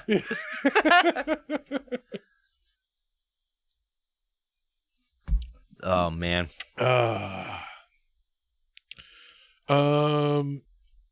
There was something that like blew my mind that he voiced. Hold on, we're gonna have to go through it. Oh, John Kassir. Yeah, as much as I want to fucking. Hey, look, he's in Hellblazers. It's a sign. It's a sign. He played the Crypt Keeper in an episode of Solar Opposites, which is a show that's probably about to be swept under the rug. Oh yeah, I bet that's over. Yeah. I bet that's real over. Yeah. Well, apparently he was. Well, I will say the trial ended in his favor. Don't matter. Yeah. No, exactly. I don't think that show's going to be coming back anytime soon. In the court of public opinion, he's done. He's done. Yeah. Dude's career is roasted. Anyway, yeah, you mentioned he's in Hellblazers. He does voices in Sing 2. There's a Curious George show in 2000. I'll be honest with you. I haven't read or been exposed to a Curious George product since like 1983. So yeah, I'm not up to speed on the latest Curious George. Yeah, Ollie used to watch a lot of that cartoon. Yeah, I just remember they read a lot of Curious George to us in preschool. Yeah. Rise of the Teenage Mutant Ninja Turtles in 2020. He did a voice in that. He's on the show Better Things in 2019, which I hear is a really good show. I just like can't get into it. I don't even know what it is. It was kind of a spin-off of like the Louis C.K. show. It's basically like the same like type of show, but like with a female lead instead. Okay. I never liked the Louis C.K. show. I don't understand. I never understood it. Yeah. Like it was just depressing, and like the fact that it's depressing is supposed to be funny. I guess. I don't. Yeah, I never got it. I never. Is it supposed to be like his comedy but without the punchlines? He got very, very, very arty with it. Yeah. So like there was a lot of like high concept stuff, and I don't think a lot of it hit. But like critically, that people like critics loved that show. I just didn't understand like what the attraction was. I remember the exact episode that I fucking checked out on. He was like on his way to a date or something, and like he ends up getting into like a scuffle with like a homeless guy at one point, and like he's struggling with him, and like they're kind of like tussling back and forth, and like he kind of pushes him, and like the homeless guy goes into the street and gets hit by a garbage truck, and like his head goes flying off. What the fuck? Yeah, and like rolling past him, and like this is just fucking sad, and like I just feel bad. Like how is this supposed to be fucking funny? It's just grim. Yeah. So I don't know. I never understood that show. It's like trying to laugh at the movie Pie. Yeah. Let me fucking put on Requiem for a Dream for a good laugh. Fucking yeah. Never understood it. We're still on John Kassir. He did some voice work in a couple of the Final Fantasy games. VeggieTales. Yeah, we're gonna go over that one. He did some voice work in a couple of the Halo games. He did a voice in Rick and Morty. Matt. I still love that show. Ooh, Jesus, that's disgusting, Chris. He's in the really good fucking Teenage Mutant Ninja Turtles series in 2014.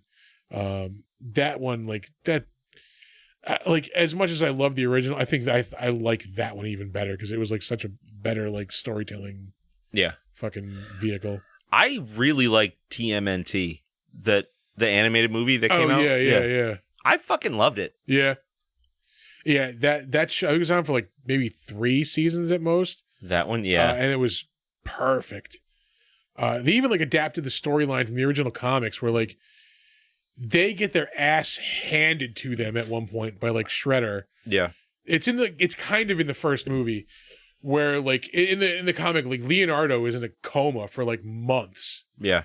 So they go to like April's family's farm in like the middle of nowhere. Yeah. To like recover and shit. And like they kind of adapted it for like in a more comedic way. Yeah. In that fucking series. I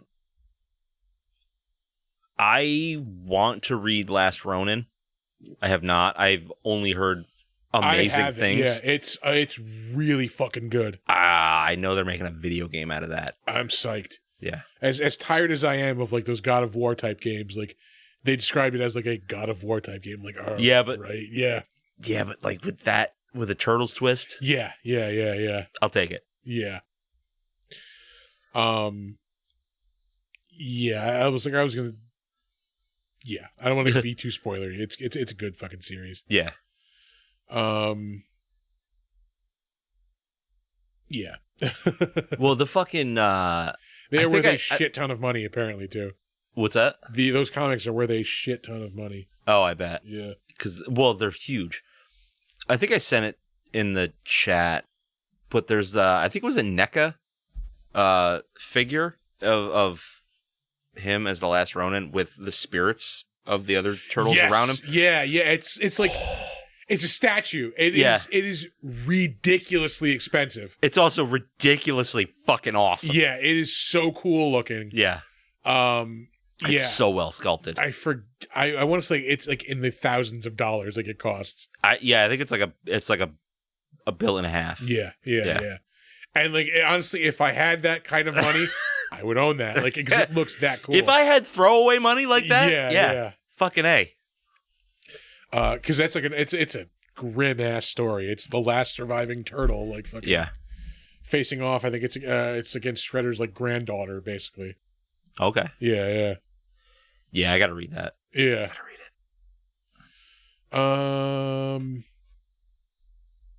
it. We mentioned Batman Arkham Origins. Before he did some voices in that. Voices in Monsters University. Apparently there's a Tales from the Crypt New Year's Shocking Eve in 2012. Probably like a little short on that Dick Clark New Year's Rockin' Eve thing, I'm assuming. Yeah. Did some voices in Diablo 3. What was the thing that fucking like I was like, holy shit, he did that? Castle? No. He was Deadpool in the Marvel Ultimate Alliance games. First one, classic. Second Marvel Ultimate Alliance, huge piece of shit. Really? Yeah, they took out everything that made the first game awesome. Like they just said like, hey, how do we make this game shit? All right, let's put that out. Yeah. Like, yeah. Do that. Yeah. Spider-Man 3, the video game. Afro Samurai was fun. Yeah. Still Deadpool again. Come on. Yeah, we're going to get there. Where's the thing? X-Men Legends, he was Pyro. Those were good games too, X-Men Legends 1 and 2. I never played them. They were like Diablo type of games, like Marvel Ultimate Alliance, same type of game also. Yeah. Halo, EverQuest, Johnny Bravo, Siphon Filter. Those were cool games. Holy Christ, cool, yeah. George of the Jungle, The Simpsons, Samurai Jack. Did you know that they put out a third Crypt, Tales from the Crypt movie? No. Ritual is a Tales from the Crypt movie. The Crypt Keeper. Holy shit. No shit. I thought they never made the third. Wasn't it supposed to be like a trilogy with that fucking key? There was supposed to be a trilogy, and then they scrapped a bunch of it. Like, Bordello of Blood was not even supposed to be the second movie. Really? Yeah. Because I know the key shows up in Bordello of Blood. Yeah. This is a weird, like, voodoo movie. How the fuck have I never even heard of this? American nurse living in Jamaica grows suspicious of nearby group of voodoo. I want to see it. I imagine there's nowhere to find it. Yeah, I literally just learned about this right now. Yeah.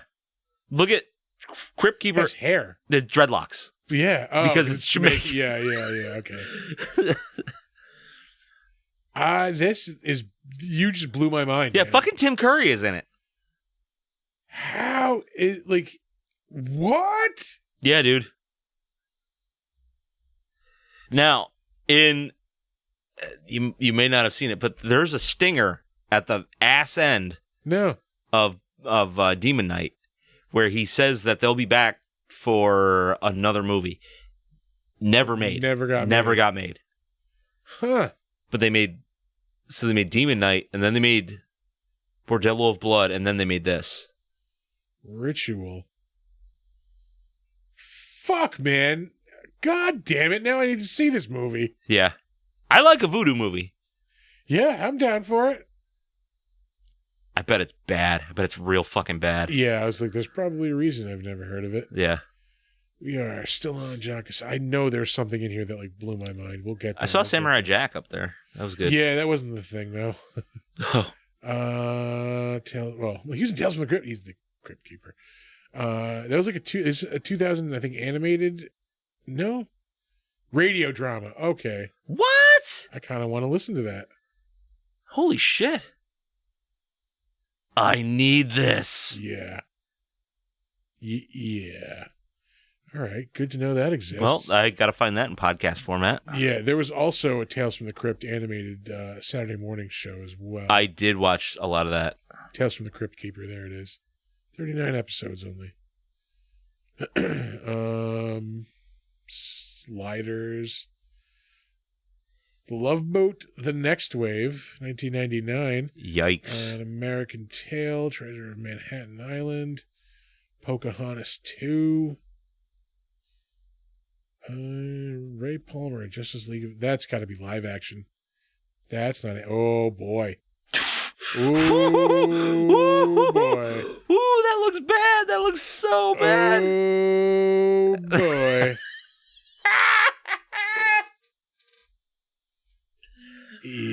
Boy. DC, so, yeah, what have you done? Apparently, in the 90s, they made probably just the pilot, I'm going to say, a Justice League of America. Oh, Christ. Pilot, led by the Green Lantern. Go back up. 2.9. Ooh. I gotta see it. Looks like led by the Green Lantern, Fire, and the Flash.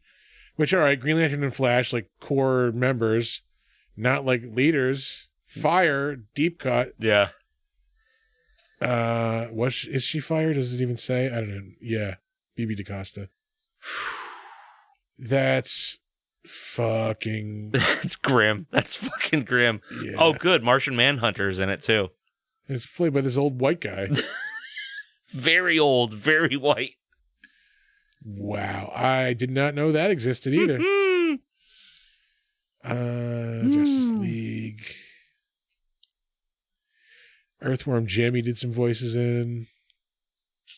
Spy Hard, he's in. The Leslie Nielsen. Oh, Jesus. He's in Dumb and Dumber, the animated series.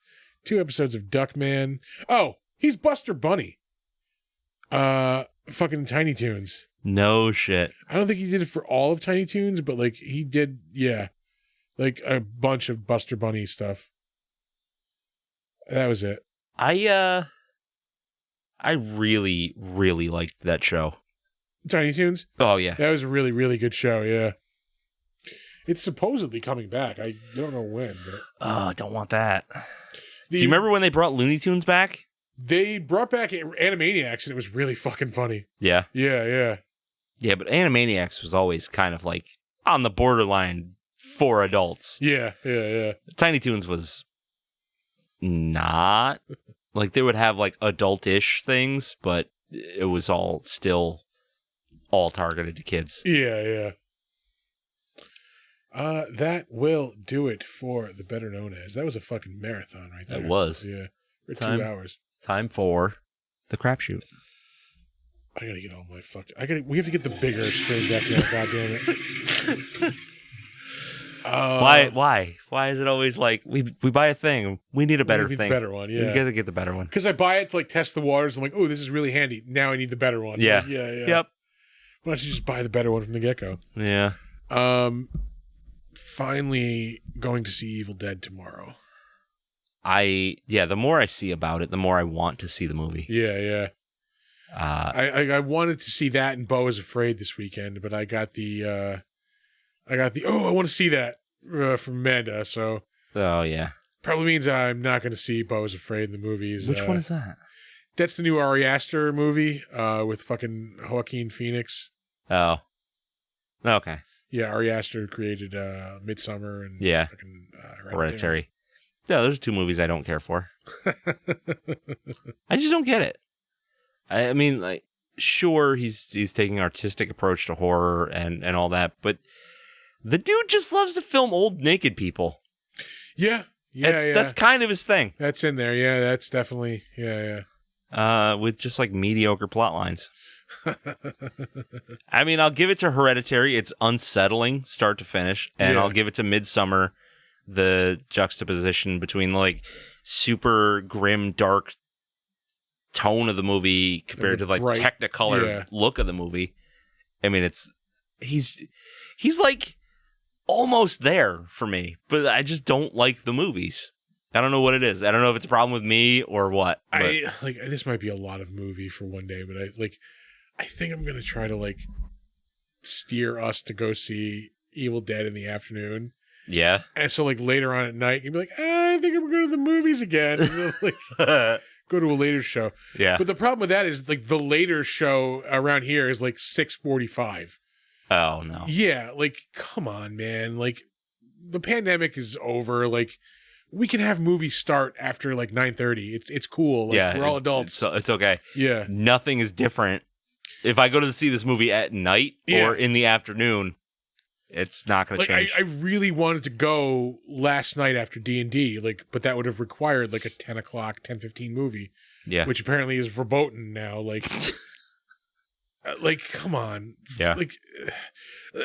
Now we're just old men yelling at things that are closed early, but can we get a 24-hour supermarket again? Yeah. Yeah. Yeah. I enjoyed doing my grocery shopping when nobody else was around. Yeah, the only thing you're gonna get from that is actually there's no Walmart's closed now too. Yeah. There's no 24-hour All the Walmart. supermarkets close at I think 10 or 11 o'clock now. Yeah. What the fuck? Yeah. What if you work a night job, you are completely fucked. How do you buy groceries if you are always working at night? Yeah. You're missing sleep somewhere. Is what you're doing. So anyway, 10:30, 11 o'clock movie. We can support that already. Right? Yeah, that's I vote yes for that. I watched Slasher Flesh and Blood. It's a Shudder show. All right. They just recently put out a new season. It's called Ripper, which is, I guess, like the opposite of Jack the Ripper. So instead of a guy killing like destitute whores, he's killing like rich people in Victorian London. All right. Which sounds really cool. So I watched the series that was out before it, which is really rad. It's about like a shipping magnate and his really fucked up greedy family. Okay. They're competing for his inheritance. He sets it up as this like big game. So it's these people competing in these things to try to win money, and people wind up being murdered in these like grisly fucking murder scenes because there's like a serial killer loose on the island at the same time. All right. So you get this thing that's kind of like Saw meets Friday the 13th, kind of. Okay. Pretty good execution. You wind up hating pretty much every character in the fucking show. So when they actually get murdered, fucking choice. And really, really good gore, really good murder scenes. But then I realized, thanks to somebody on the Slasher app, that is actually like season 4. Oh, all right. Those are the only 2 seasons on Shudder. Apparently the other ones were on like Amazon Prime or something. Yeah, never knew it existed beyond what was on Shudder. So I'm gonna have to go back and find that and watch 3 seasons of a show and then another season. Speaking of new seasons of things, Joe Bob started last night. Yes, it's available live streams on like the apps now. You can watch it on like the Amazon like Shudder app. You don't have to have Not AMC Plus though. Yeah, no, it's supposed to be on AMC Plus, it said. The reruns I think come on like a week later. Bullshit. You can't I don't think you can watch them live. Maybe it was supposed to change with yesterday. It was supposed Oh, really? Yeah. I'll have to check that out then. And maybe you could watch it live, but I looked today to see if it was on there. Yeah, maybe they don't have like, there's no VOD yet. Yeah. They need to get on that. Yeah. Maybe I'll have to start trying to watch that live then. It should be available, I think, tomorrow. I think it's usually available on Sunday, I think, isn't it? Yeah. Yeah. Because I watched the Necromantic one like pretty soon after it came out. Oh, the fucking Valentine's Day special. What a fucking movie that was, huh? Yeah. He fucking stabs himself and comes all over the place. Like a lot of cum. That was not an enjoyable watch. That was not an enjoyable That movie was uncomfortable. Yeah, I am sorry I watched that. Yeah. Fucking dude rubbing dead cat guts all over his body in the bathtub.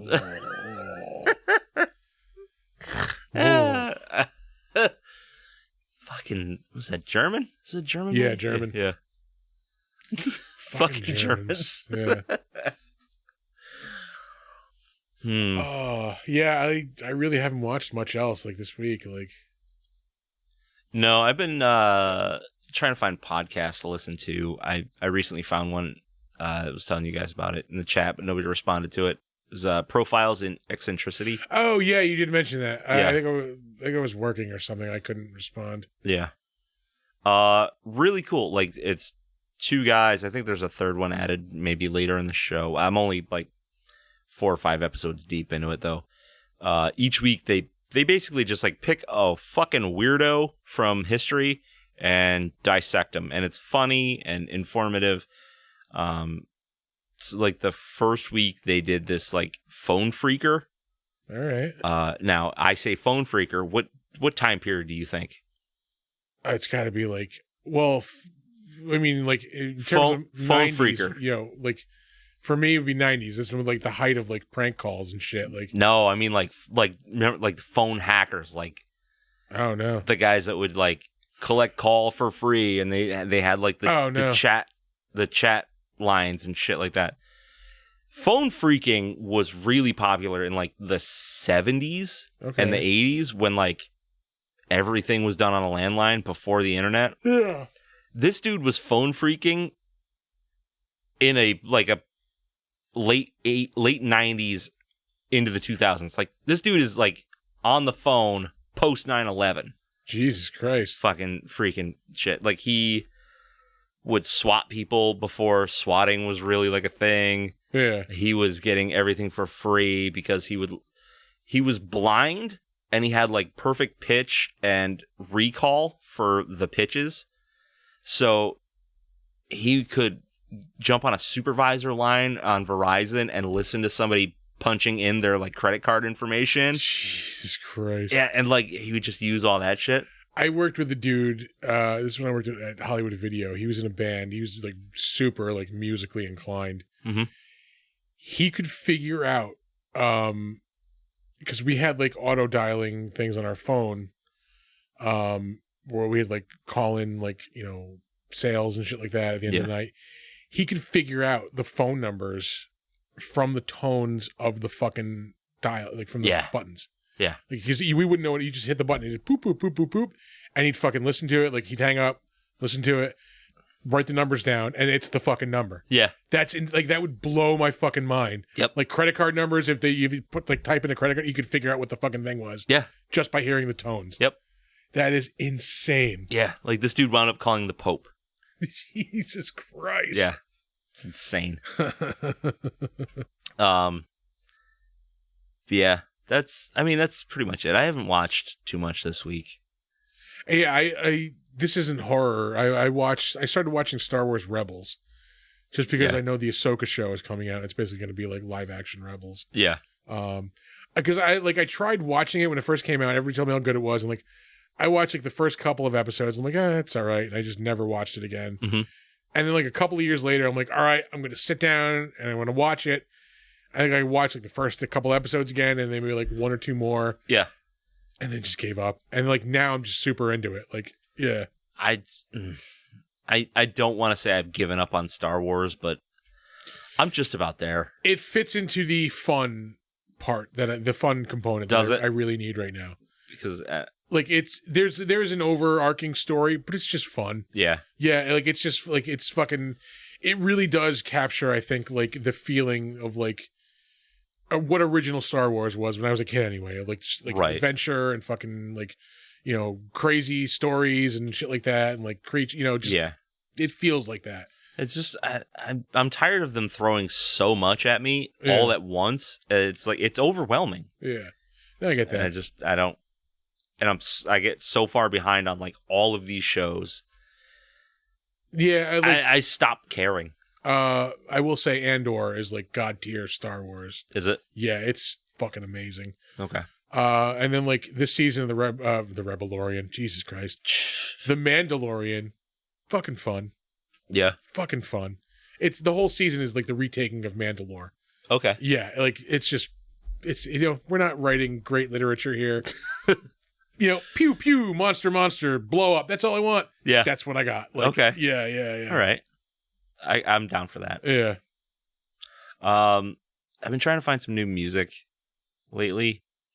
Nothing like crazy. Maybe just like going back and finding things that, you know, I just kind of overlooked or whatever, or like rediscovering stuff that I used to like. On the car ride over tonight, I realized that absolutely nobody went harder than Onyx. not a single fucking rap group. Oh shit! I have not listened to Onyx in a long time. Nobody went harder than Onyx.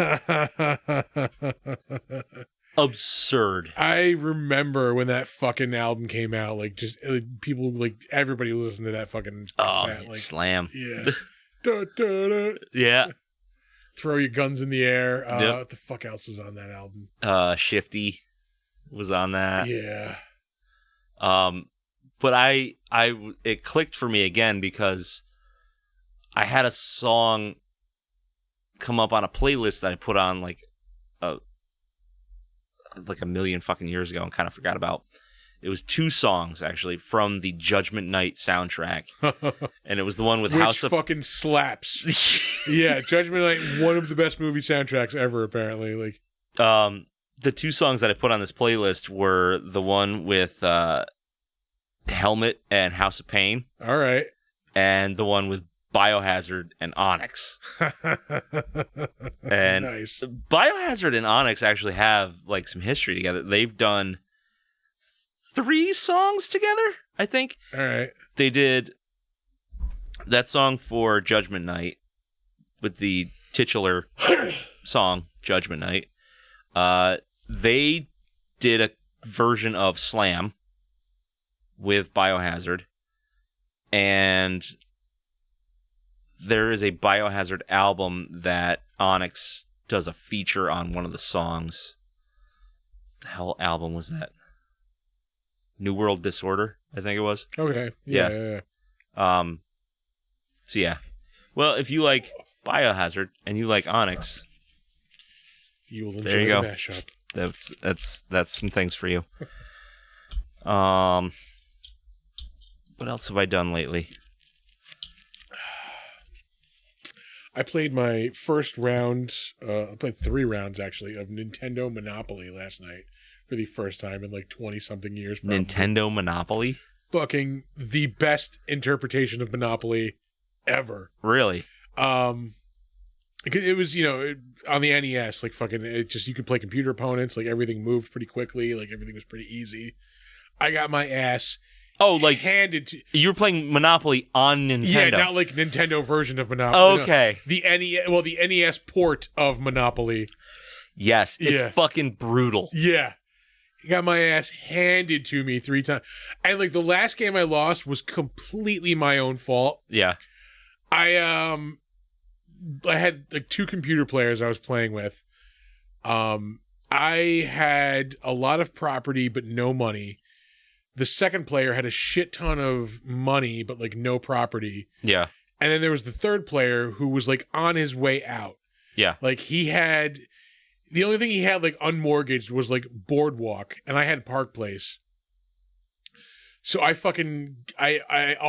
offered me a trade. He wanted to trade for Boardwalk. So I just like, give me all your railroads, give me your fucking like, give me like your utilities, and like there was like one like, I think one of the oranges like I needed for Monopoly.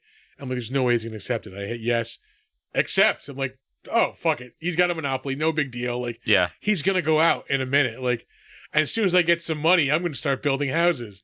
As soon as I get some money, I'm going to, and I never got that money. Like, I ended up losing to this fucker. Yeah. Because this asshole immediately started putting up houses and hotels on those fucking 2 blue properties. Yep.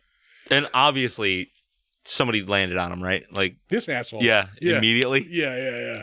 Yeah, that will happen. I used to play a PC version of that. Like,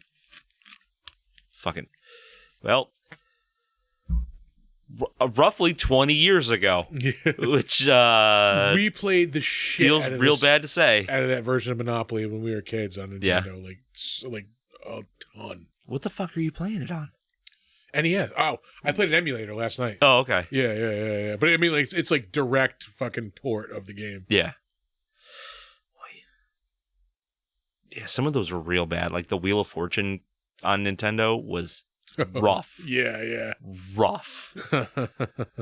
We used to play a lot of Jeopardy on Sega. Those, I can't imagine there's a deep well of questions on those. Like, you'd be fucking surprised. Really? Yeah. Well, there were different versions of it too. So there was Jeopardy, there was Jeopardy Deluxe, which was like just regular Jeopardy, but like shitloads more questions. I'm pretty sure there was a sports version. I want to say we had like Jeopardy on PC when I was a kid on my like the school library. Yeah. Because like, I remember we could just go and like just play games like when we had time in school. Like, yep. I played Carmen Sandiego a lot. Fucking. Oh, I miss Carmen Sandiego. They had an emulator for it on the site I was on last night. I almost played it. All right, this might be a good point to wrap it up. Yeah, probably. We're just reminiscing about when things were better. Yeah. It's not even so much they were better, they were just less worse. Yeah, that's true. Yeah, I think that's really where it lies.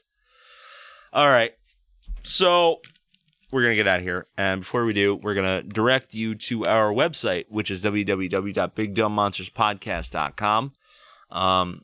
You can email us pretty much anything you want. We really don't care. We just kind of want emails. Yeah.